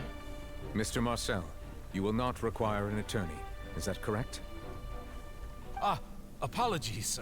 It all just happened so quickly. I still haven't figured out what's going on. I think an attorney won't be necessary.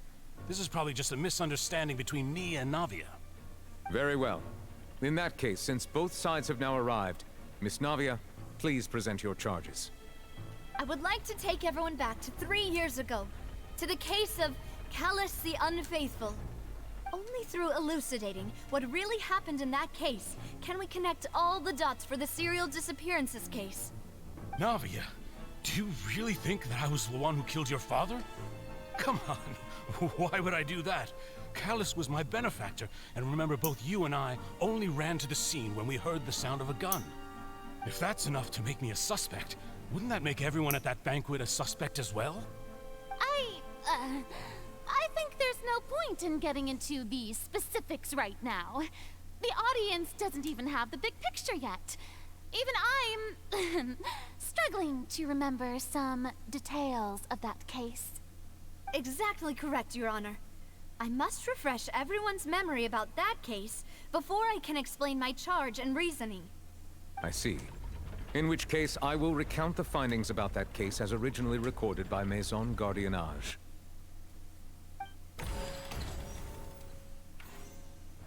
On the day of the murder, Spina di Rosula hosted a large banquet in a countryside estate owned by the Confrérie of Cabrières.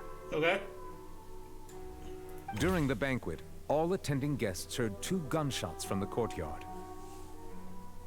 Okay. When the guests arrived at the scene, they found the primary suspect, Callus, holding a gun, while his acquaintance, Jacques, lay dead from a gunshot wound. The guards' investigation did not recover any other firearms from the scene. As a result, they concluded that the suspect's first shot must have missed, while the second must have taken Jacques' life. The suspect did not dispute this conclusion, and also declined to defend himself in court. Instead, he chose to prove his innocence through a duel. Callus was defeated by champion duelist Clarand in the ensuing duel, and soon succumbed to the injuries.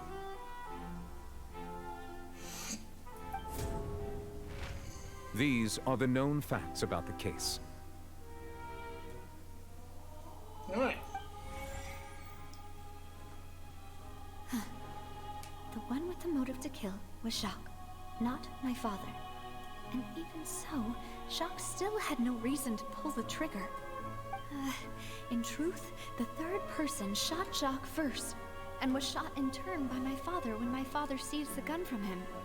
After that, the true culprit turned the third person into water, erasing all traces of him from the scene.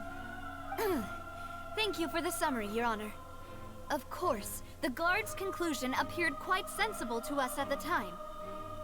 However, we should revisit the case now that we've gained new information about the abilities of water from the primordial sea.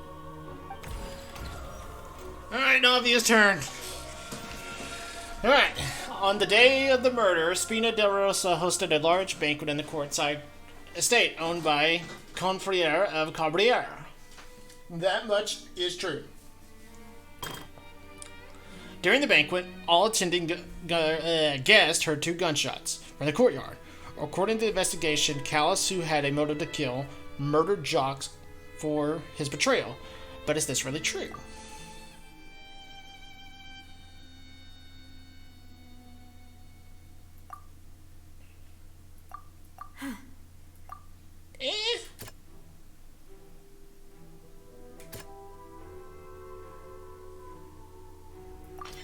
The testimony of the victim's family confirms that Jacques had thoughts of assassinating Callus when he set out for the banquet. However, in the end, he reconsidered, and instead shared everything with Callus, hoping to seek the latter's protection. Unfortunately for Jacques, the true culprit had already considered this possibility, and had sent out another assassin.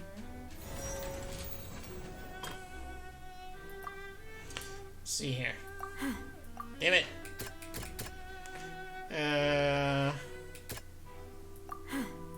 Damn it. Okay. Maybe it's this one. Okay, here we go. This assassin first shot Jacques, then turned to shoot Callus, only for Callus to wrestle the gun from him and kill him instead.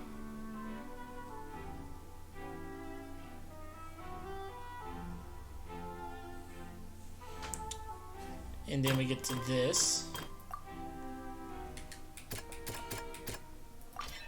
A pile of clothing was found at the scene. The guards once believed they were used by Jacques as a costume to disguise himself. But now, it is clear that the clothes were proof that there was a third person at the scene, and that they were turned into water after committing the murder. Since it was raining that day, the culprit was confident that they could use the rain to wash away all traces of their dissolved accomplice. Realizing this, the true culprit caused the hired assassin to dissolve into water, leading everyone to believe Callus was responsible for Jacques' murder. This is the true version of events.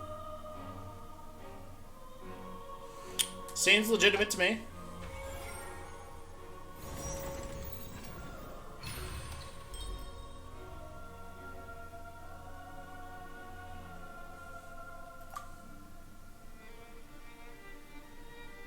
So that's what happened.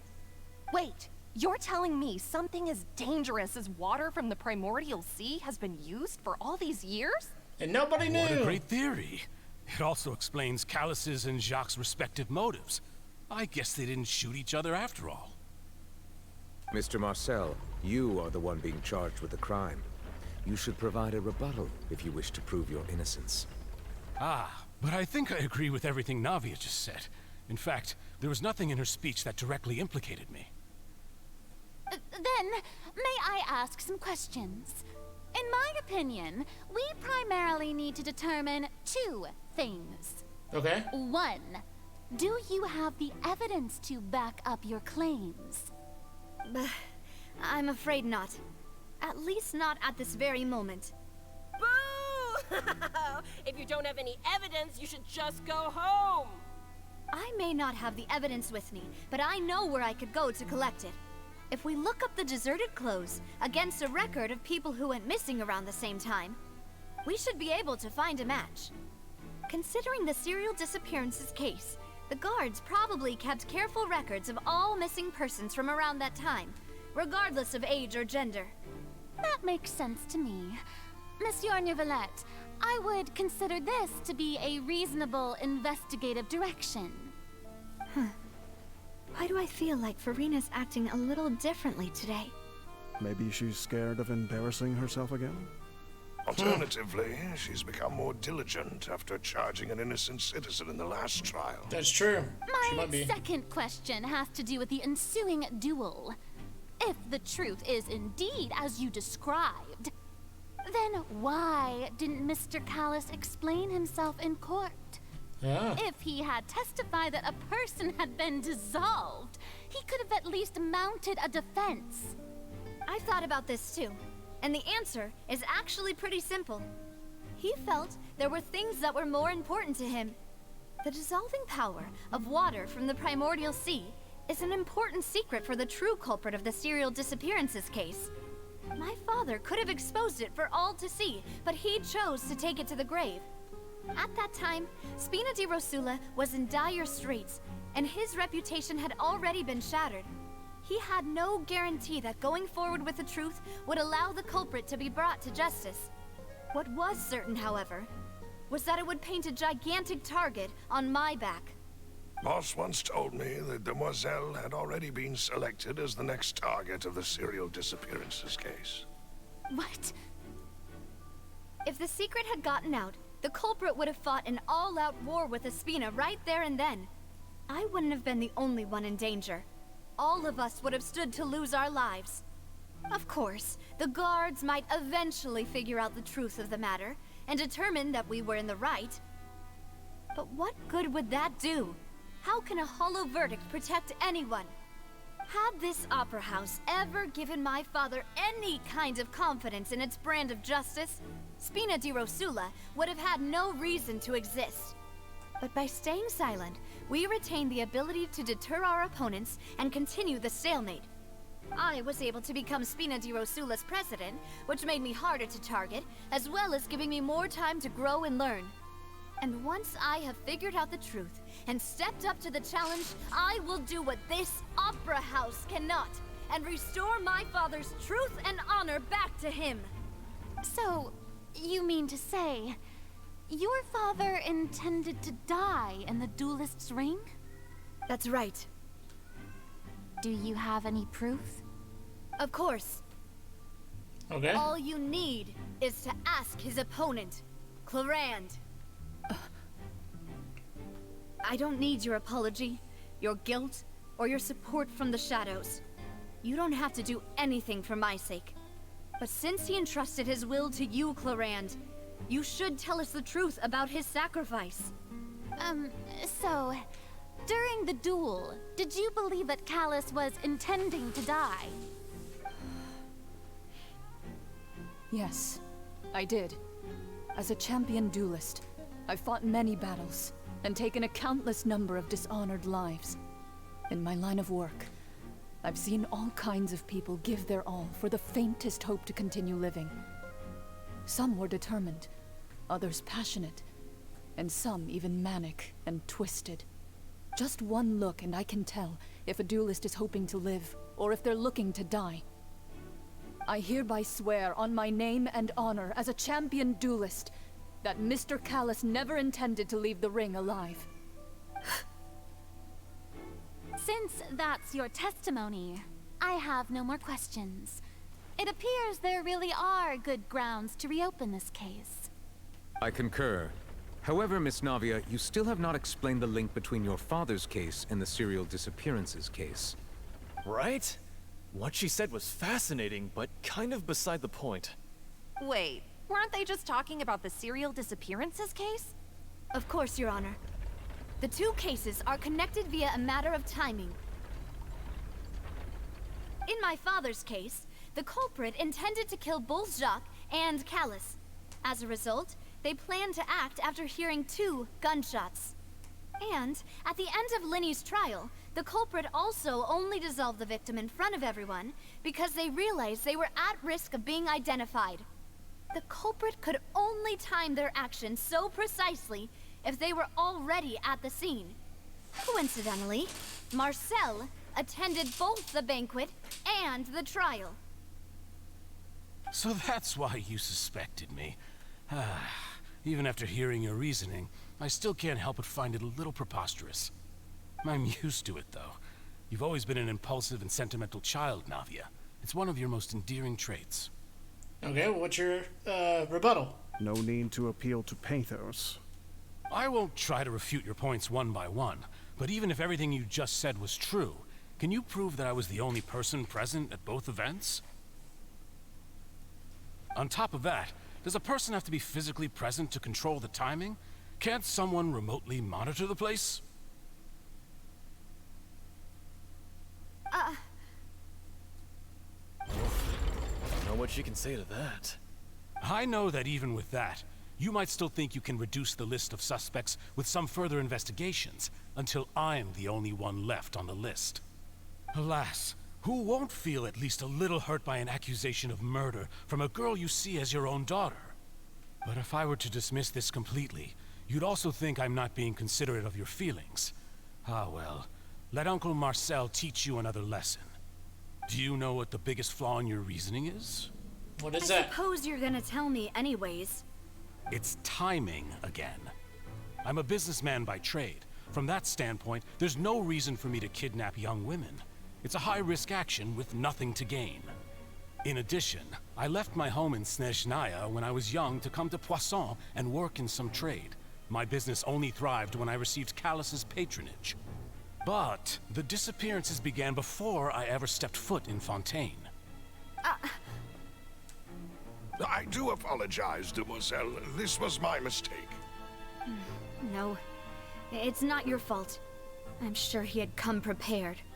Is there anything else you'd like to say?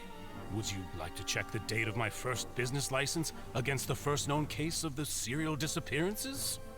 You can also take a look at my border entry records, or ask my friends and family when I left Snezhnaya for the first time. Could those records and testimonies do something to appease the unspeakable anguish in your heart? Seems like she got the wrong guy. He came prepared. He did. At this rate, Navia will be convicted for falsely accusing him. I think you've done a superb job of dissecting your father's feelings as he neared the end of his life. But aren't you going against all of his wishes and expectations right now? He wished for you to become more rational, collected, and conscientious, instead of dwelling only on your own feelings. This dude is going hard. He's not only making her out to seem like a naive child, or a naive lady at the very least. He's not only going out to make her look like a naive lady, but also attacking her character by calling her naive, a little headstrong, jumping the gun, making it out to like say, hey, it looks like after you figured out how things might have actually went down with the crime, now you're just jumping the gun for finding someone to accuse to be the perpetrator, and you're just picking me out of the blue. And just destroying her character at the same time. Once you've learned to be more considerate of others' feelings, and to stop rushing headlong into things, again, you'd have met most of his expectations. This isn't just about me, and it never has been. The biggest difference between me and the rest of the victims is that I still have the ability to search for the truth, while that same agency has long been taken from them. The people whose families were destroyed by synth abuse, the people who lost their loved ones to the serial disappearances, and the people who suffered tragic ends due to their sense of justice. Many people's images are flashing before my eyes. I'm sure some are coming to those of you in the audience as well. And whose image do you see, Marcel? Is it a man named Vacher? Huh? Okay, what? Oh, so you do know that name. I'm merely surprised you'd suddenly say the name of someone I've never even heard of. Oh, bullshit. I was waiting for you to say that. A little while earlier at the entrance of the synth production base.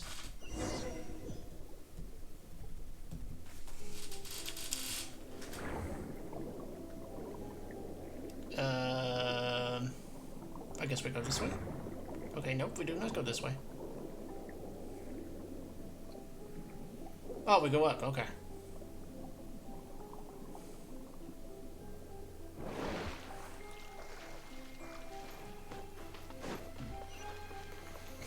What the fuck is this?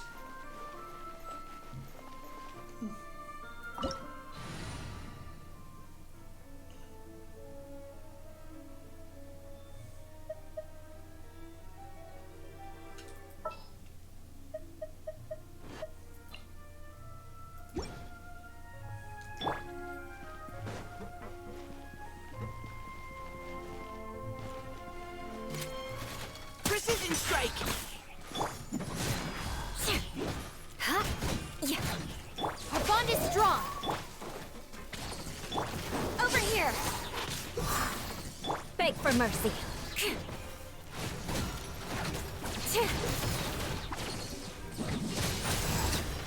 Boom.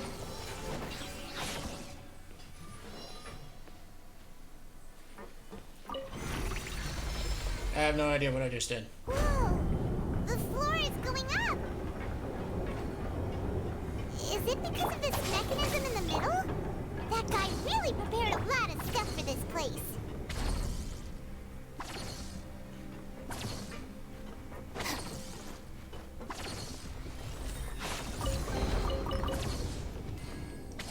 Man, they did such a good job designing this area. Man, I gotta say, when it comes to world and map design, they literally outdid themselves when it came to Fontaine. Like, they just captured the French, like, how do I put this? A steampunk-esque French, Victorian type deal here. I mean, I'm stumbling to come up with the words because I am just absolutely astonished. Paimon thinks we need to go up, but Paimon the doesn't world see design. a way. Let's take a look around. Maybe we'll find a hidden mechanism that'll show us the way up.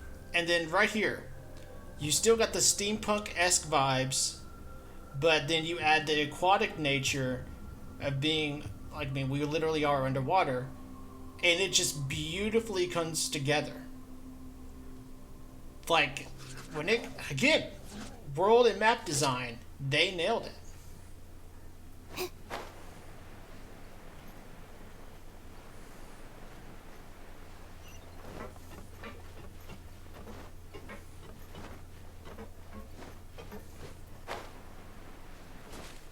Okay, looks like we're going underwater.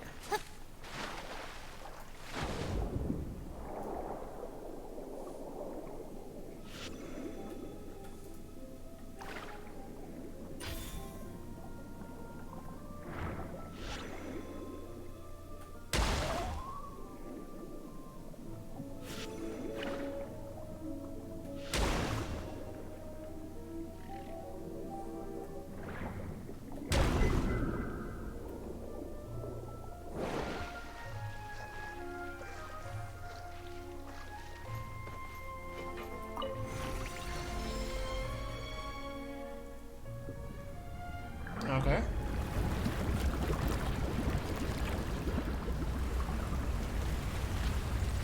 It's well done.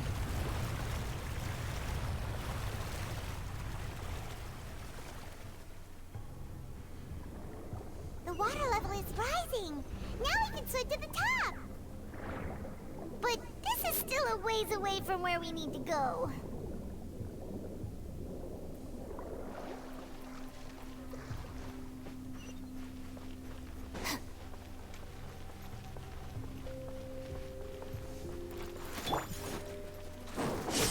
Cue the spotlight!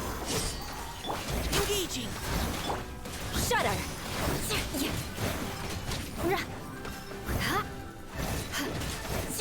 Crush!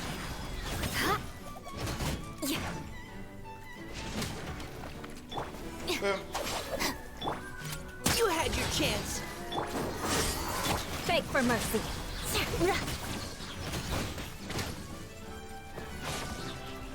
Flood of frost. I condemn you. Boom. Yeah. Goodbye.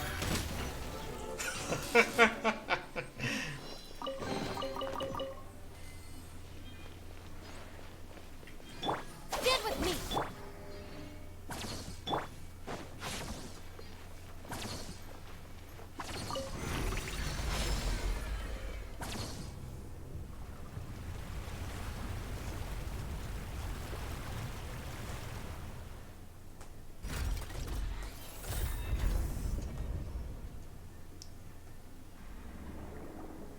We're underwater now. Now the path is clear. Let's go.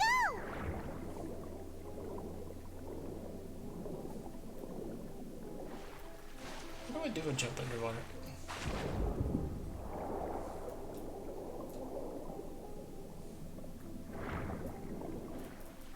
Damn it.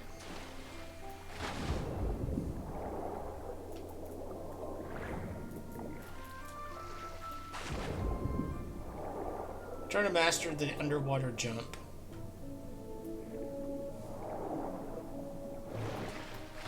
Okay, no, that didn't work.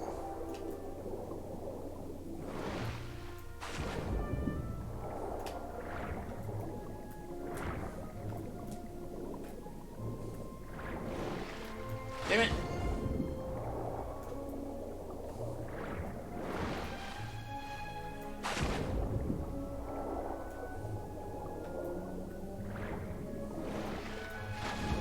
What if I do it like the last second? Alright, fuck it, I'm done. I'll figure it out.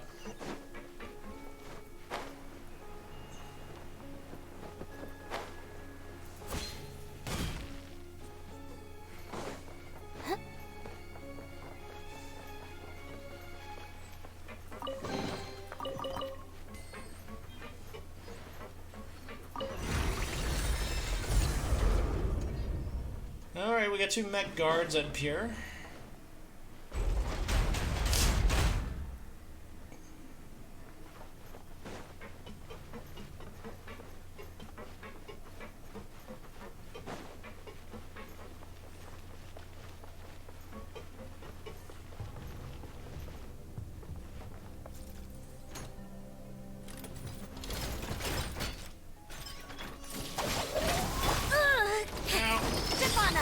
Let the magic begin! Let's keep going, team. Precision strike. Shudder.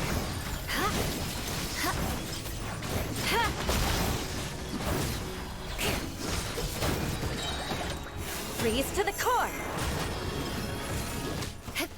Rack and ruin.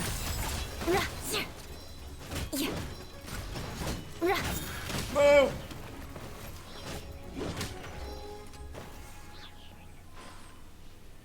Okay.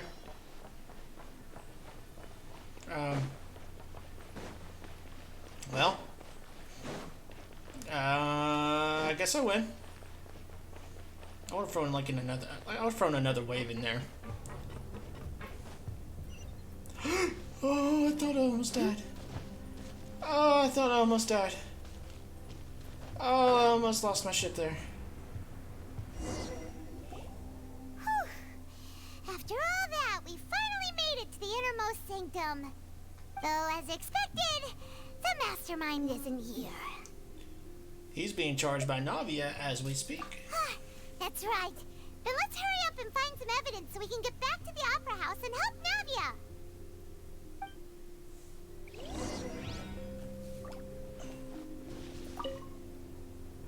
What's all this? Pink accessories, a hair tie, a necklace, even a makeup box. There's a name here too.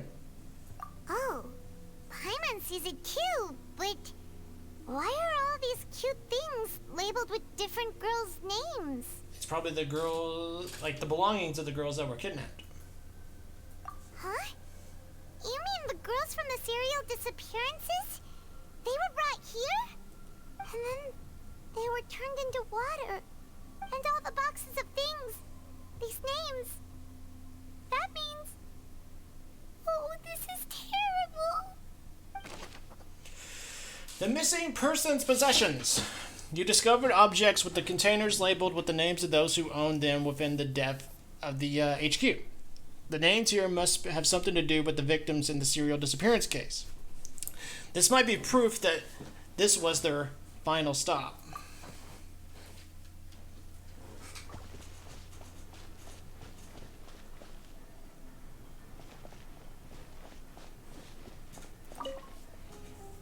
Let's see what's written here.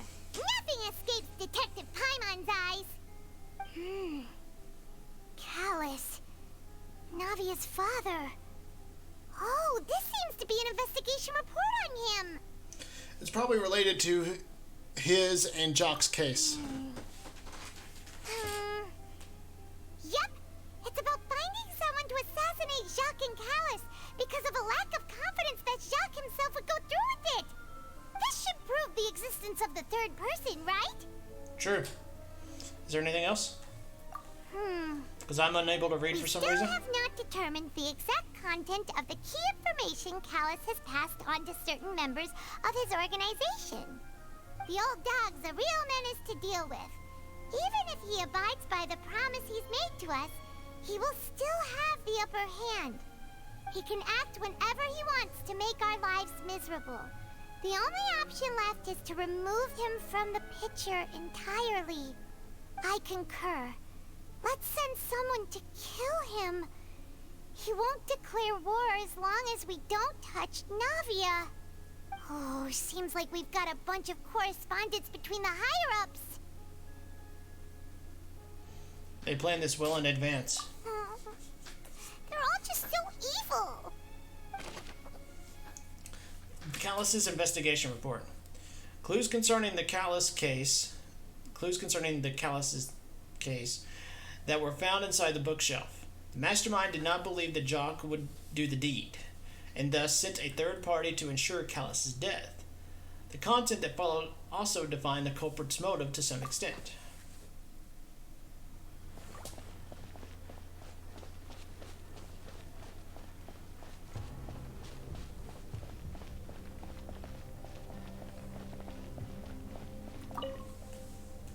What's this over here? Looks like some kind of place for research. Experiment number 16 aims to verify Jacob Ingold's research conclusions on the primordial sea and use his theory as a foundation to achieve a breakthrough. Okay. The experiment was a failure. No individual managed to resurface from the water from the primordial sea. Female specimens 22, 23, and 24 were dissolved. Okay. Shut the fuck up, Paimon. Sorry, Traveler. Paimon will try her best. It's just that Paimon's never read something so scary before. I need you to read this, Paimon. I am unable to read because I'm a mute. Such a matter-of-fact tone. You read the rest. Paimon's too scared to keep going. I can't read out loud. The goal of the researcher is to save his lover, a woman called Vignier, who was dissolved. So that's why he did all of these experiments. Wait, did he really think he'd be able to find a way just by dissolving people over and over? That's just insane! There's another name here, Vacher. Huh? Isn't that the name you heard by the fountain? Paimon thought he was an eyewitness in the serial disappearances case. Ah, you mean Vacher is the one who did all of these... experiments? What? Okay. Yes, he signed off on a bunch of the experiment reports. The voice I heard from the fountain was probably Vignier. So that's it! Vacher was no victim, but personally took his lover and... What the fuck? No, that's not it either! If that's the case, why would he want people to resurface from the water?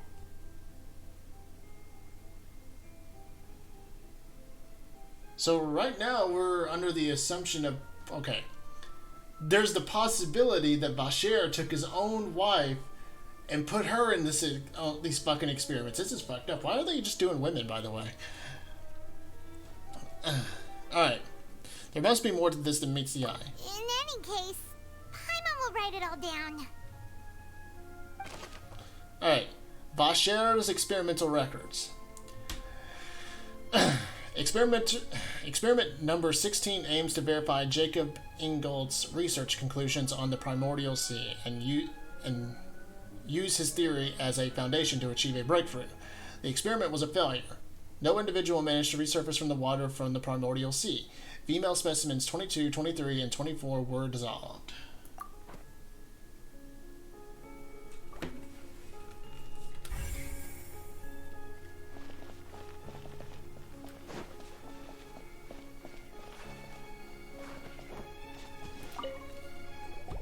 Oh, look! There's an important-looking basin over here, and it's full of water! This must be the water from the primordial sea. That means this is where they make all the synth! And that special water is the main ingredient! True. If you dilute it with normal water, you'll get synth, but the pure stuff can dissolve a human! Yep. Paimon will take notes on this incriminating evidence. Primordial seawater pool. The pool found within the HQ is filled with water from the primordial sea. The mastermind can use this to create synth and directly use it to dissolve people, depending on how you mix it.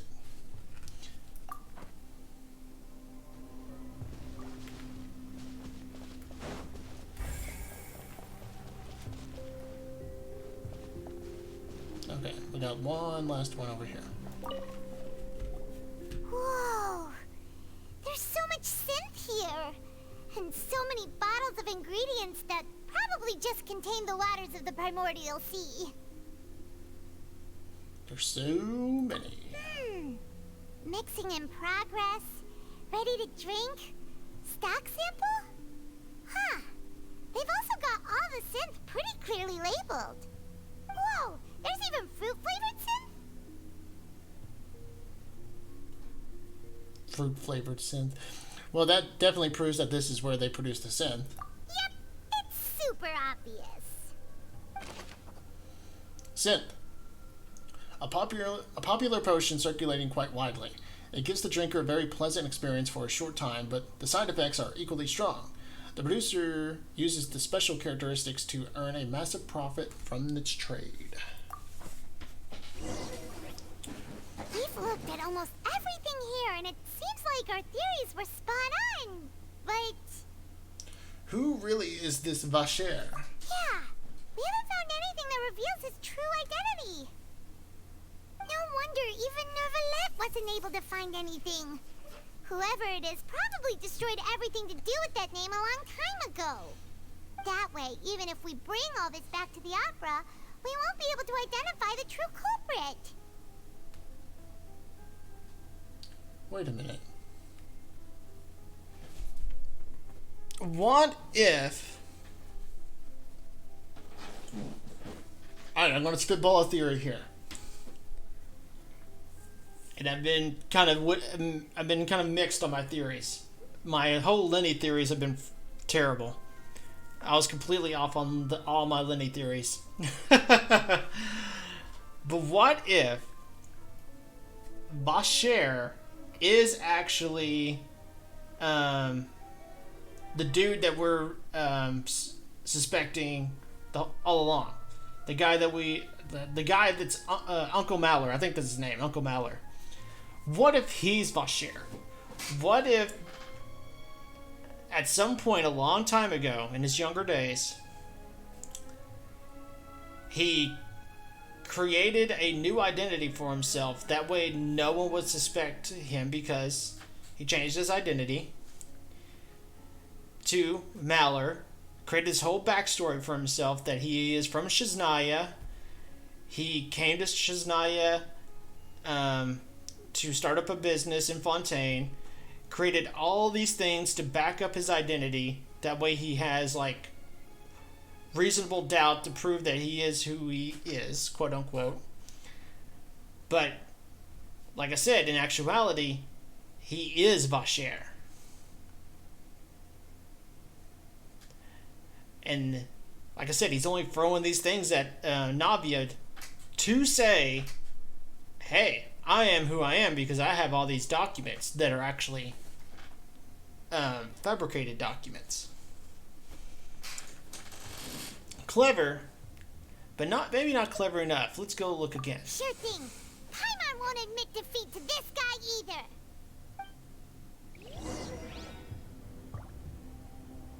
Look for clues related to Vacher.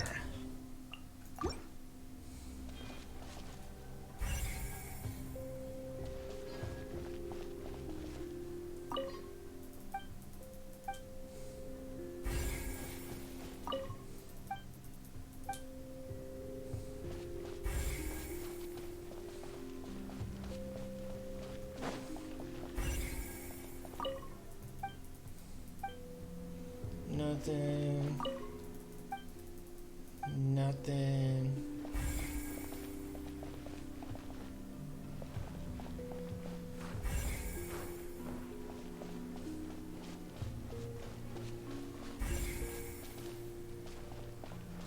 Let's go back over here.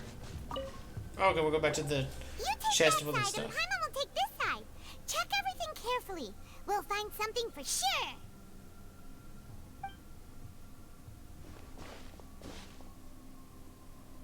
After some time. Nothing at all. And Paimon can't even find snacks either.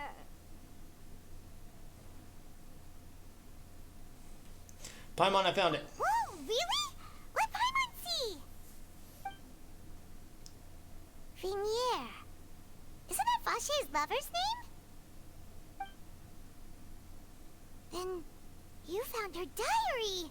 Let's see. Okay. Aw, it's just a normal diary chronicling their love story. She was so sweet, too. Oh, Paimon feels even worse for her now. She made a list of baby names. And then she circled one that I can't read. So many! A whole page's worth! But they're all crossed out. Was she unhappy with all of them? The final name she decided on was Marcel.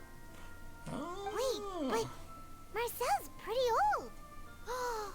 Has this case been going on for so long that he's Vacher and Vinier's grown son?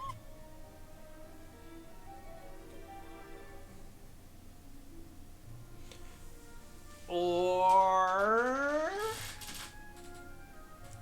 Vacher chose the name Marcel. I guess I got the name wrong when I was trying to remember what his name was. Or he chose Marcel in honor of the son that they would have had. I figured it out. Let's go, Paimon.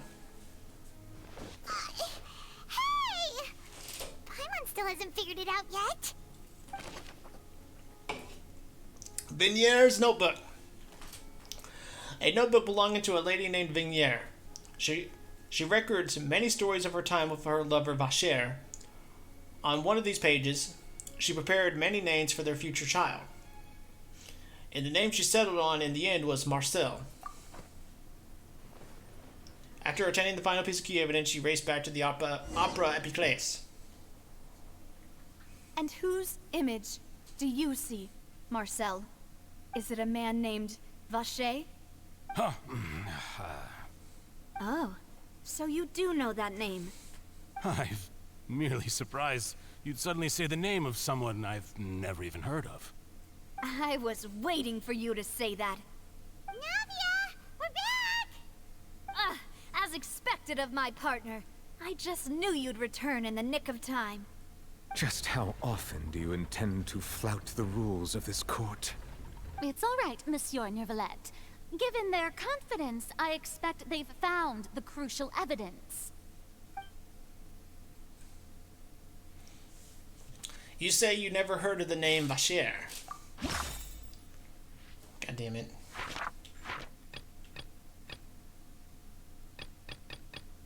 I guess we're going primordial seawater. This isn't better. Cute. What the fuck?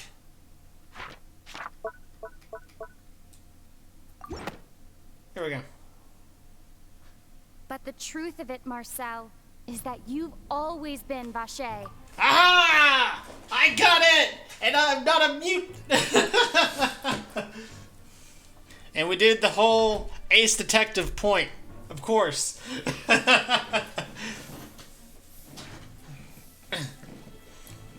Alright. Finally got one of my theories. Yeah! Huh? We've investigated your lair and we already know everything. After your lover, Venier, was dissolved, you kept abducting young women to experiment on the hopes of bringing her back to you. Oh, okay. You even created Marcel as a new identity and destroyed all records of your past as Vache. So that's it. Even the villains in opera performances rarely go that far. And with that, Marcel's motive has now been established. This information regarding your past also dismantles your prior timing defense. Well, Marcel, do you know where you went wrong? You fixated your gaze on the lover that passed away, instead of paying attention to the living people around you. So, you never noticed how we changed, or how we grew as individuals. You also never understood Boss's real expectations for his daughter. Or our determination to see things through. Your determination. Mr. Marcel, please speak up now if you would like to defend yourself. Otherwise, the trial will move on to the next stage. Do you really think I wanted to do any of this? Okay, what? Okay, it looks like attention to you. What for? Have you ever paid attention to me? Ever empathized with my pain? Ever known how it feels to watch the love of your life dissolve right in front of your eyes? No one helped me. No one even believed me. All those decades ago, even the officers from the Maison Gardiennage were laughing at me. They said there's no way a human being can turn into water. So I must have gone mad from grief. Vinier's death was brushed away by all of you as if it didn't matter at all. Well, now you know, don't you? Ha! Well, it's too late now. All those who were dissolved are gone forever. You only have yourselves to blame. You set up this ornate opera house in pursuit of your so-called justice, your beloved drama, while turning a blind eye to the suffering of the people. Venier is dead. We promised each other that we would always be together. Wherever she goes, I will follow. But I'm not from this blasted place. Oh, okay, so he's being honest so about that. I can't be dissolved, no matter what I do. Hey, is that water from the primordial sea that he's drinking? I can't dissolve. Can't dissolve. Can't dissolve. They're just going evil villain on us. I can't go. I can't follow. So if I can't go where she is, what choice do I have but to try to bring her back? I did all of that, and in the end, that accursed Callus still got the better of me. I spent my entire life living on pins and needles, only to get stabbed by his idiot daughter at the very end. The suspect is exhibiting signs of mental distress. Guards, please restrain him. He's going on an evil Don't villain touch tirade. me. Don't anybody come near me. I still need to save Venier. Her promise. We made a promise. Venier. Venier. Please, Venier. Don't think badly of me. All I want to do is fulfill our promise. At this point, the verdict of this trial is clear. With Mr. Marcel's conviction, the charges against Mr. Tartaglia no longer have any basis. Fine by me. I was in a bad mood, but after a show like that, I'm actually feeling pretty good. Traveler, please submit all the evidence you have collected to the guards, so that I might review and summarize the truth behind the serial disappearances case. We proceed to give him the evidence. The man now known as Marcel was originally named Vache, and worked as an adventurer with his partner and lover, Venier. Okay. During an underwater expedition, Vinier accidentally came into contact with water from the primordial sea and was dissolved in front of Vacher as a result. Vacher learned of the primordial water's existence through the work of others and began to kidnap young women for research, with the goal of discovering a method to restore Vinier back to life. To cover his tracks, he invented the new alias of Marcel and began to operate a business in Poisson. During the course of his research, Vacher discovered that a diluted concoction of water from the primordial sea can induce feelings of euphoria, and began to manufacture and market synth. However, as he accumulated wealth to fund his continued research and expanded the scope, he came into conflict with Spina di Rosula. After exchanging blows with Spina di Rosula for many years, Vacher decided to assassinate their president Callus at a banquet. Although the assassination did not go as Vacher expected, he was able to turn Callus into the murder suspect by dissolving the assassin he sent to the scene. And just recently, Vacher attempted to frame Linny as the culprit of the serial disappearances case, using a similar method. However, his attempt to frame Linny failed, and the power of water from the primordial sea became public knowledge. This case also exposed enough of Vacher's machinations that he was eventually successfully charged in court. Thus concludes the enigmatic history of the serial disappearances case, with the truth revealed to all. Okay. The Oratrice will now deliver the final verdict regarding the charges against Mr. Vacher.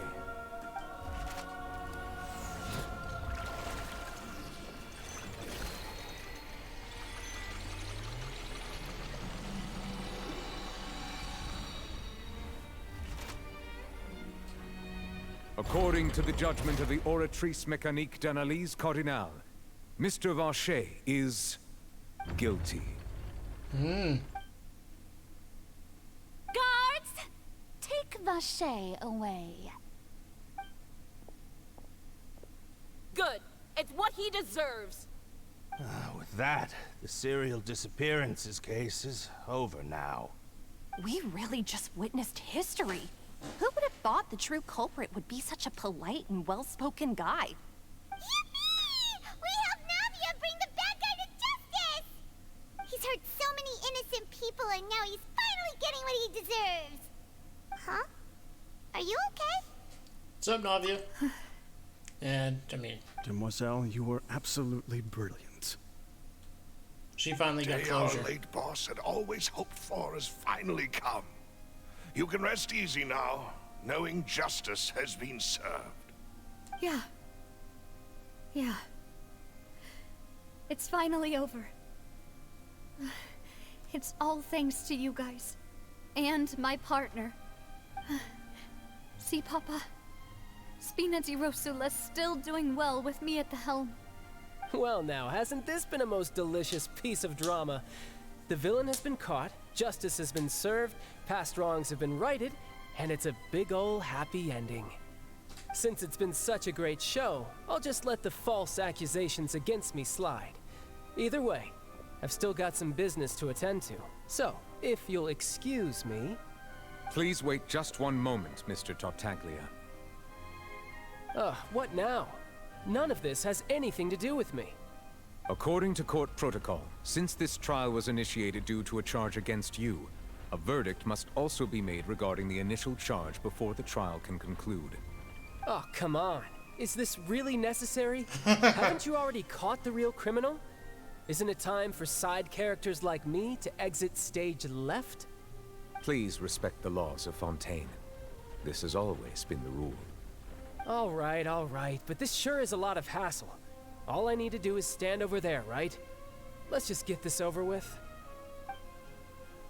Through evidence presented in the public trial that was just held, it has been established that Mr. Tartaglia has no direct connection to the serial disappearances case.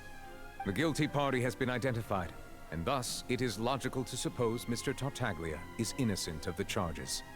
We now turn to the Oratrice Mécanique d'Analyse Cardinale to render the final verdict on the charges.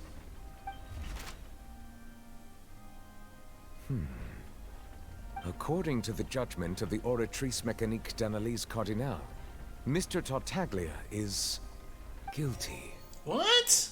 What? How could that make any sense? Hey! That's not funny. Didn't you just say I'm supposed to be innocent? What's with this verdict? Is your justice machine malfunctioning? Huh? This has never happened before. The Oratrice actually returned a different verdict from the Chief Justice. I mean, have you ever heard of an innocent Fatui Harbinger? Yeah, but he didn't commit a crime in this case. Convicted him on general principle? But weren't the charges about the serial disappearances case? No matter what else he's guilty of, it shouldn't affect the verdict in this case, right? What's going on here? The judgment of the Oratrice Mécanique d'Analyse Cardinale is, by law, the final verdict of the court. We must accept the guilty verdict.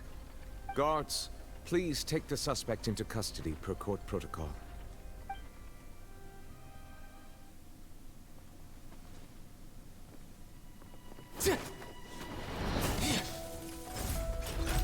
So this is how justice is done in Fontaine. What a joke. You've got your rules. Well, I've got mine too!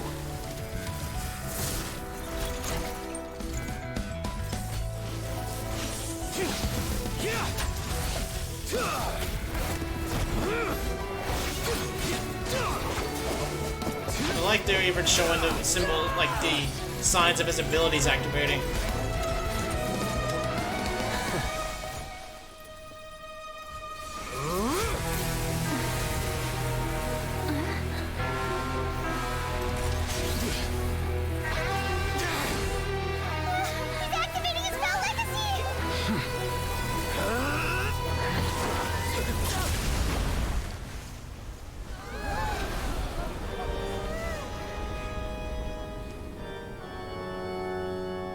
I am sorry. If you have been wronged, we will find the truth.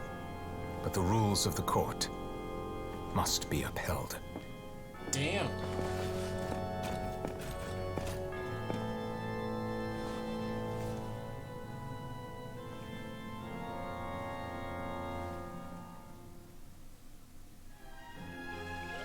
Just stomped him. Hey, Monsieur Novelette, what's going on? Shouldn't they have been cleared already? Apologies. This is also the first time I've encountered such a situation. However, according to the rules established at the conception of Fontaine's court system, the Oratrice's judgment is the final verdict of the court. All I do is follow court procedure. As for why the Oratrice arrived at the conclusion it did, you should probably ask someone more knowledgeable than me. Even if the Chief Justice doesn't know, then we have no choice but to ask the Archon herself. Why are you looking at me? I had nothing to do with it! I don't know what happened there either. Hey, stop staring at me! What does Lady Furina mean by that?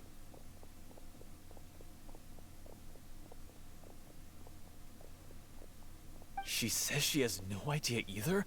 But that's impossible. Didn't she create the Oratrice herself?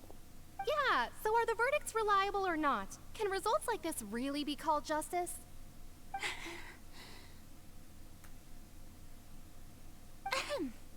My dearest citizens, did you really think we'd allow an incorrect verdict to be handed out in this court? Did you really believe that the judgment could be mistaken or be the result of some sort of random mishap?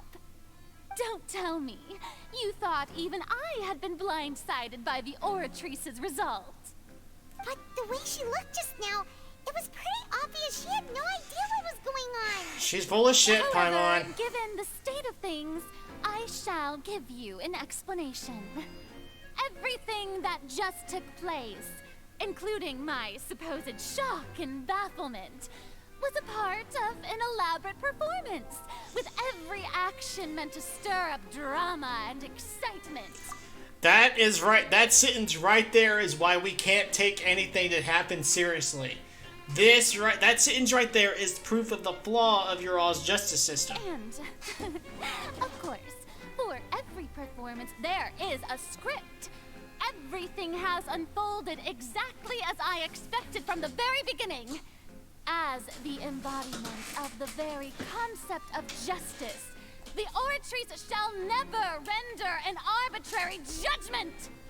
If you thought Child had nothing to do with the serial disappearances case, it is only because you've been blinded by the superficial appearance of innocence. Bullshit. Everything he's done, not to mention the danger he poses, are beyond ordinary comprehension and completely unforgivable. All shall be revealed in time. You will come to understand my noble intentions, as well as the absolute correctness of the Oratrice's verdict.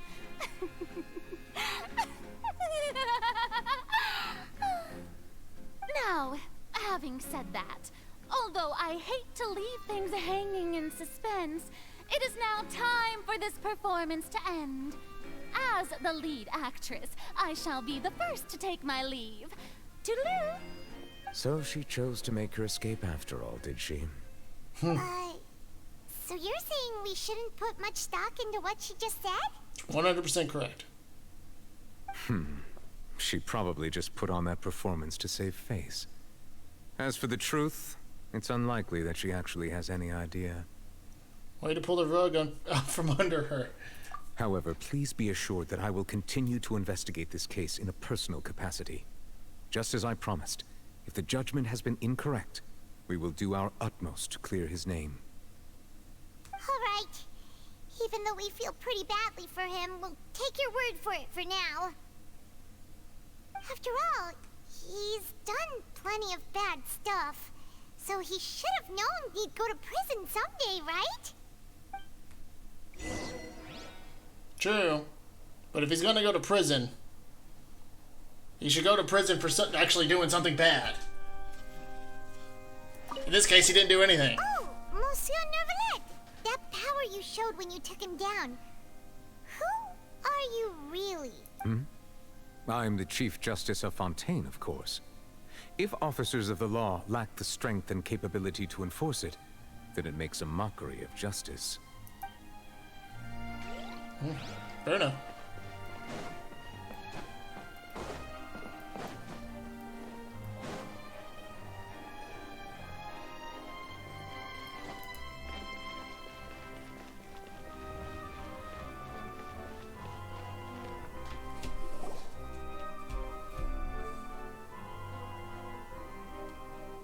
Hey, what are you doing? Quick, stop him! Traveler! Hey! Traveler!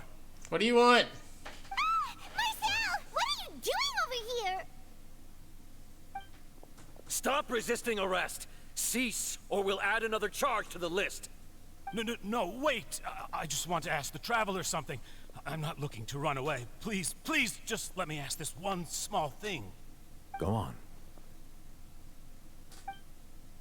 Thank you. I was being led away when I finally realized something. Where did you first hear the name Vacher?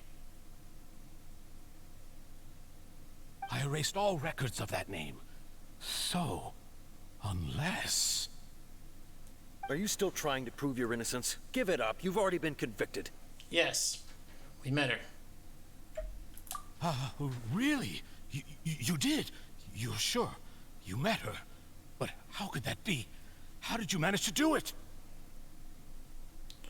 It was around the Fountain of Lucine. The Fountain of Lucine? Then she's been so close to me all along. And I just never...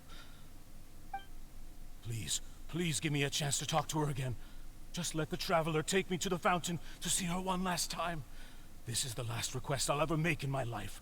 You can do whatever you want to me afterwards. I don't care. What? Give an inch and you want to take a mile? Do you think serial killers get to make requests like that? Paimon agrees. Why should we give him what he wants when he's only done a ton of super terrible things? This request, is it worth as much to you as your life? Of course! Wait, no. It's worth even more than my life. Humans. Will they betray the instinct to live just to satisfy spiritual needs? Very well. I will grant your request. Your Honor, I fear that... I will go with him. You do not need to worry about any escape. In that case, I shall leave him in your most capable hands, Chief Justice. Thank you. Thank you, Your Honor.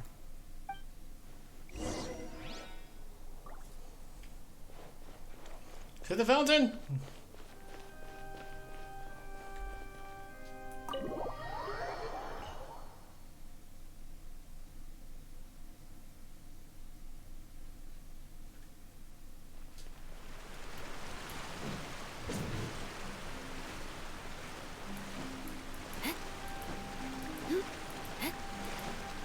Alright. Is this the place? You said she's here, but what do I need to do to see her? Back then I had to drink the water from the primordial sea and heighten my sensitivity to hydro.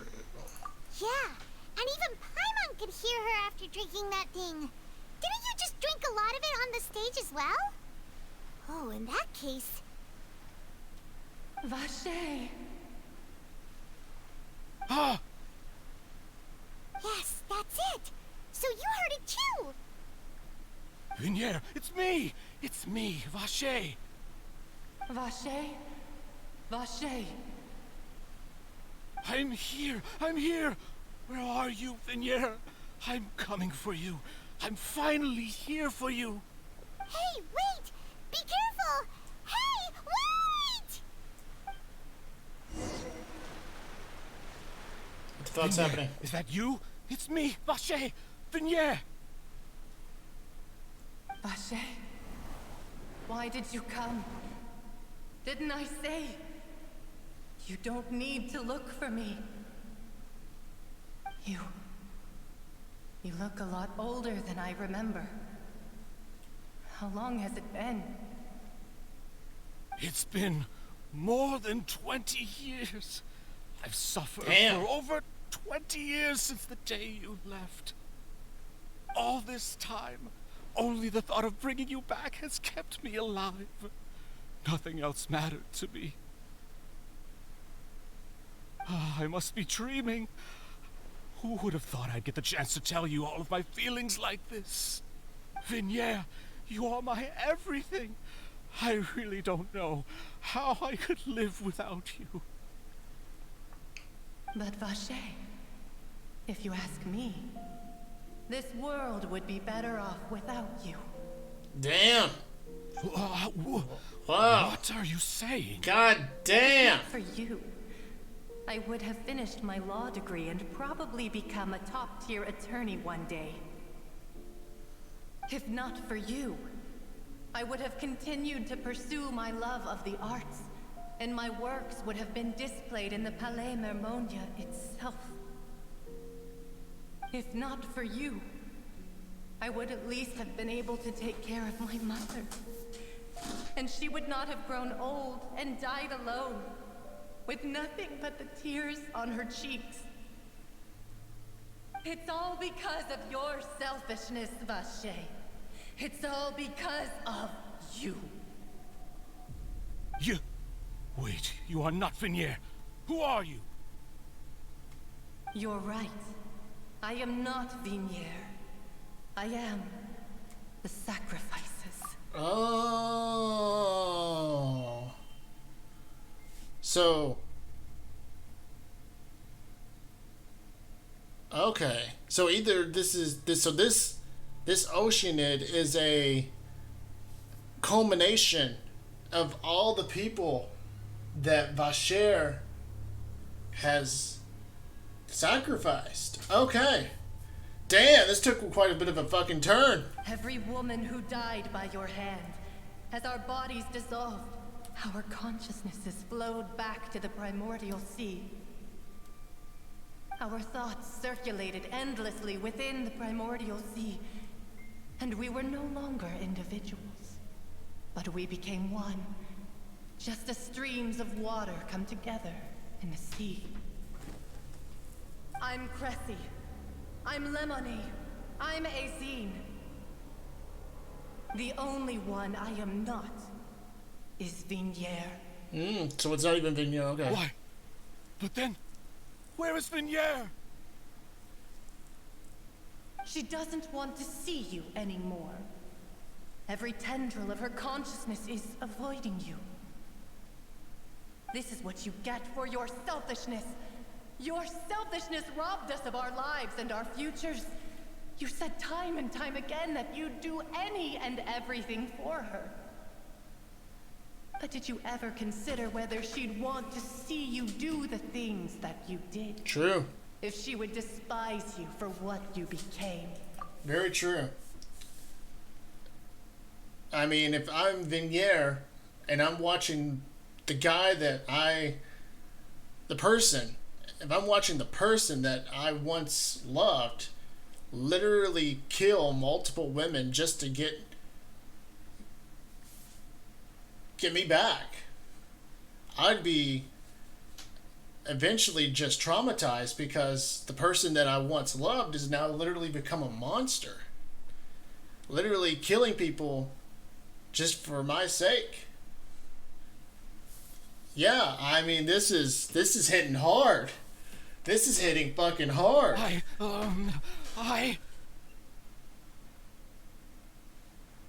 You are a liar, a heartless murderer, and a cowardly narcissist. The only thing you are not is Vignier's beloved. From the moment your first victim died and her consciousness merged with Vignier's, she has had nothing but pure hatred for you. It looks like I didn't meet Vignier back then either. This must have been... No! Yeah! She can't hate me. Let me see her. Please! Have mercy! You still don't understand. When I said don't look for me, that came from the real Vignier. Oh. She really doesn't want to see you anymore. But on top of that, she also said that because it's her final drop of pity for you. She said that because she knew that if you did come here, we will show no mercy to you. Vache. Vache? Vache. Vache. Vache. Vache. Drown.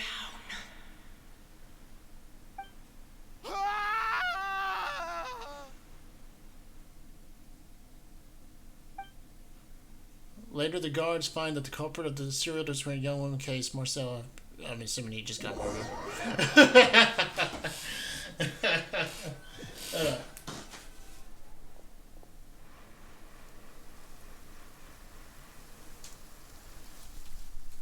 I'll pull that back up later. That hit hard. Finally, we have some time to do shopping. Shit. Gosh, it's really been a long time since we've been able to relax. Shopping is stressful in its own way, though. Huh. Well met, partner. I knew something great was going to happen when I woke up in such a good mood today. Even this weather can't put a damper on the demoiselle's mood. It's a pleasure to see you both again. Oh, hey, Navia! It's been a few days. Paimon's already started to miss you. Oh, now that I believe. I'm easy to work with and always bring home the bacon. Who wouldn't treasure having a partner like me? Sounds like you're really enjoying life these days, Navia. What have you been busy with since the trial? It's just been one thing after the other. I've been making non-stop trips between Poisson and the court since then. Everyone from Spina di Rosula organized a memorial for my father. We never held a memorial when he first died, since everyone knew that even if we held one back then, no one was going to come. True. This time, though, Because everyone thought he was a murderer. everyone in Poisson, and even many people from the court, all attended. So his name's definitely been cleared now. That's what we like to hear. It's been the dearest wish of Demoiselle all along. That blasted stubborn fool. I was right to put my faith in him. I'm so glad I didn't give up on the case all those years ago. Things turned out as well as they could have. Oh, by the way, I ran into Charlotte just after I left the memorial service. Well, maybe it'd be more accurate to say I knew she would be there, and there was no way she'd just let me go. Sure. So you know She gotta get the big scoop. The Charlotte? Journalist from the Steambird? Yeah, way back when I first became the president of the Sfina di Rosula, she was all over me. Wouldn't take no for an answer. I believe the story was called The True Heart of Darkness, Secret Tales of the Yellow Rose. To be fair though, it was a really flattering feature. So, we've been on pretty good terms ever since. She was trying to lean on our friendship to get me to do an exclusive piece on the serial disappearances case. Oh yeah, she told us about that. She's always been super interested in that case, so now her wish has finally come true too. Anyway, I told her to make sure that when she writes about you guys entering the opera house with the critical evidence, that you both sound really cool. Now that's another thing to look forward to. We trust Charlotte's skills with a pen for sure. Oh, and in other news, I also took Clorand out for a meal. Oh, are you two on better terms now? While you were investigating Vashey's headquarters, Clorand gave testimony on my father's behalf. It was thanks to her that we were able to turn the tide. I wanted to thank her. I mean, there's also no point in being awkward all the time, so we took the chance to reconcile with each other. Oh, that's great. Paimon also thought Clorand wasn't actually a bad person. It's always good to have more friends. Anyway, now that the case has finally been solved, perhaps it will slowly begin to fade from the public consciousness. Oh, actually, there's still one last thing I need to do. Okay. What is it? I should pay a visit to my father's grave, and tell him the truth of what happened, as well as how it all ended. And on top of that, just how much people still look up to him, to this day. That includes me, too. Miss Navia. Indeed. Can I come too? We want to go too! We also think Callus is a really admirable person. Sure thing. I'd like you two to share the moment with me. After all, without you, there might not have been such a positive ending. And in that case, everyone, let's be off. Considering the recent weather, we'll be lucky if we can reach Poisson before dark. Yeah, you're right. It's been raining non-stop for a few days now.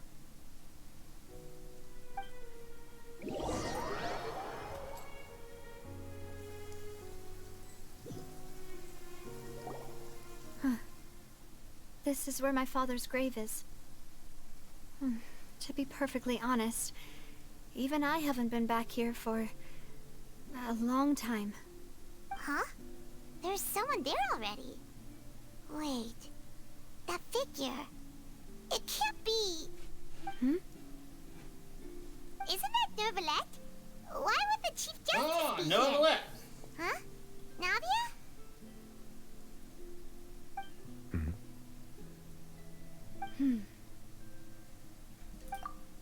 My apologies.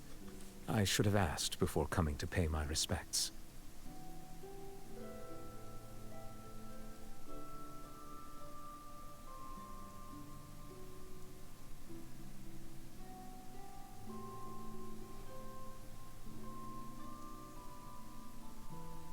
Alright, how to send a message. Okay. Alright, my apologies. I should have asked before coming to pay my respects. Don't say that. Sorry about that. Oh, I was trying to say there's no need for you to apologize. I wanted to show my father how much I've grown, but still, I doubt I've grown to the point that even the Chief Justice would feel compelled to apologize to me over and over. In that case, I will stop apologizing for now. You really could use some pointers on understanding human emotions, Monsieur Neuvillette. In any case, why did you come to Poisson? Well, ever since that day, I've been turning a question over and over in my head. Just what is justice anyway? There was once a time when I didn't want to believe that there could be anything more important to humans than life itself. Oh, rather than that, it's probably more truthful to say I didn't believe humans were capable of resisting the most basic instinct of living things. That they could rebel against their own nature, or consider certain things to be more important than their own lives. Which is also why I didn't stop your father from beginning that fateful duel. I believed that a truly innocent man would never throw away his life like that. That there was nothing, should have been nothing more important than one's own continued survival. But Mr. Callus proved me utterly and decisively wrong. If not for his sacrifice, the serial disappearances case would have remained unsolved to this day. Mr. Callus made the choice he did for his daughter, for his associates, and for many people completely unrelated to him. And in the end, from a certain perspective, one could say that he did it all for the sake of justice. A justice that's higher than life itself. So, you asked me why I came here. I just wanted to say my apologies to Mr. Callus in person. I should have noticed all of this much sooner. This regret has filled me with a sadness that has haunted me for days. That high and mighty chair in the Opera Epiclese indeed insulates one from many important things. Spina di Rosula, thank you so much for your hard work and perseverance. I'm sorry for being mad at you before. So, you're actually one of those types that's cold on the outside, but pretty thoughtful on the inside, huh? That reminds me of Silver, one of my guys. Sorry about that. Self-expression is not one of my strong suits. Didn't I just say you don't need to apologize? Ah, so Navia and Neuvillette seem to have made their peace as well. Let's not disturb them for now. We can wait till after they're done. Following Navia and Neuvillette's, you also pay your respects to Callus. Paimon's never paid respects at someone's grave before. Did Paimon do anything rude there? Well, you're not usually supposed to fly around someone's grave. Huh? Paimon didn't know that was a thing. But Paimon doesn't know what she would do if she can't fly. Oh no. Paimon hopes Miss Navia won't be too mad. Wow, she took it seriously. Anyway, Neuvillette is still standing around there. It's not often that we can catch him alone like this, so why don't we go talk to him for a bit? If we can't talk to Lady Furina, we can at least talk to him, right? True. Talk to the right-hand man.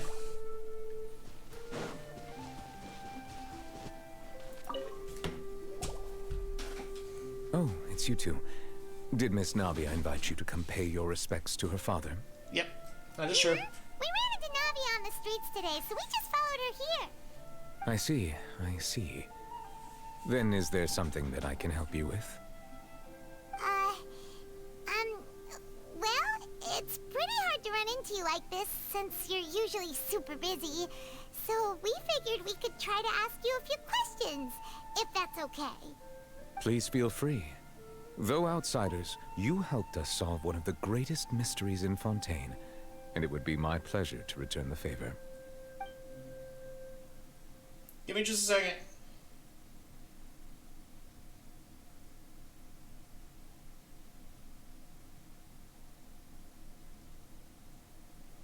Okay.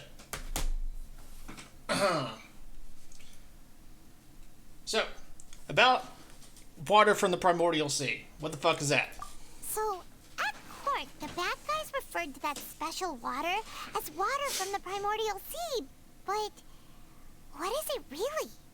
Truthfully, that name is already quite accurate. I can only surmise that Vacher and his ilk only learned of its nature and existence after extensive research. There used to be a special sea on the surface of this planet. The nature of its seawater was rather different from that of the sea we know today. Most of Tevat's life forms were first born in that special sea. Huh. You could say it nurtured much of the life on this planet. Huh. So it really was where everything began. It makes sense to call it primordial then. But today, the primordial sea no longer exists on the planet's surface.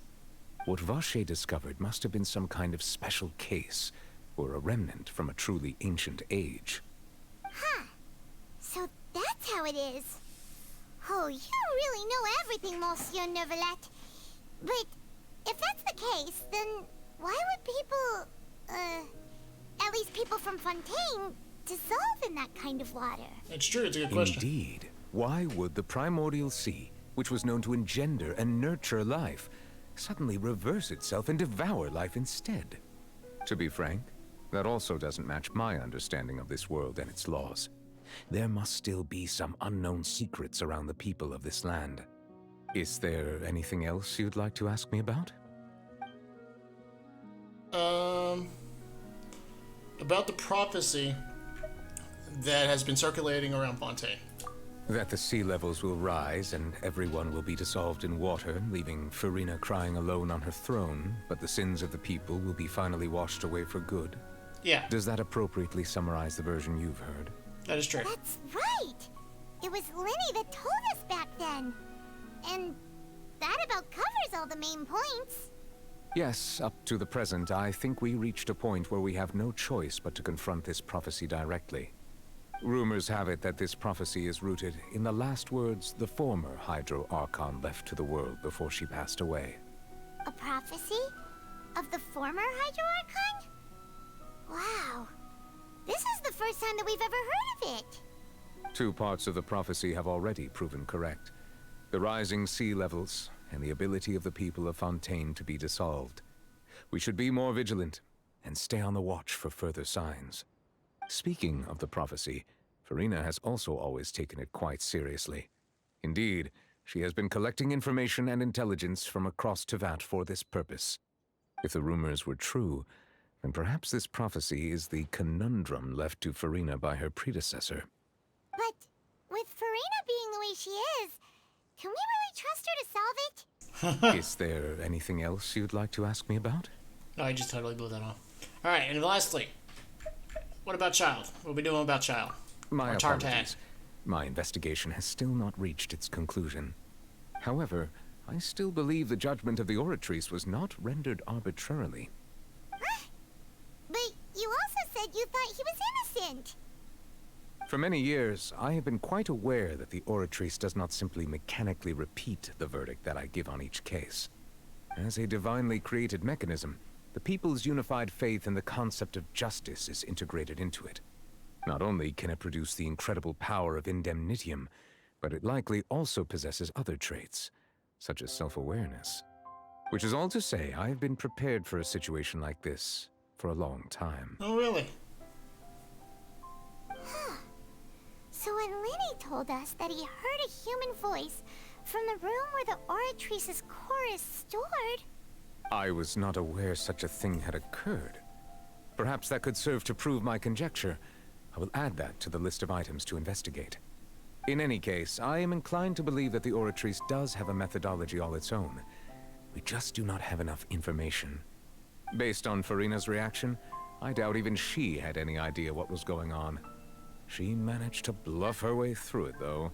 The time-tested twin tricks of bravado and drama. While we do intend to get to the bottom of this, for now, we regret to say that the Fatui Harbinger will just have to bide his time in the fortress of Meripede. If we did incorrectly convict him of crimes he did not commit, we will most certainly compensate him to the fullest extent allowed by the law. If you ask Paimon, the only compensation he'll want is a no-holds-barred fight with you. Is there anything else you'd like to ask me about? Oh, man. I would like to actually see his response to that. Okay, so about our sibling. Your sibling? Another blonde-haired traveler? I'm sorry, but I've never seen anyone who matches that description. If he ever stepped foot in Fontaine, I'm sure he followed our laws to the letter, and had no reason to appear on the stage of the Opera Epiclese. Is there anything else you'd like to ask me about? I have no more questions. Very well. It was my honor to provide you with what answers I could. I very much enjoyed conversing with you. It will soon be time for me to leave this blissful tranquility behind and return to Palais Memornia. You really are super busy, Monsieur Neuvillette. Paimon thought you only came here to pay your respects today because you had the day off. Crime and villainy do not have the day off, and so justice must work around the clock as well. This is merely the nature of a justice's work. All right. You've got a point. Huh? Paimon just noticed that the rain has stopped.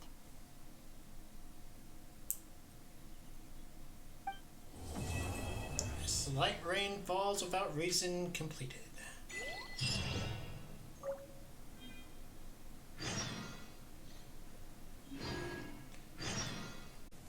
And a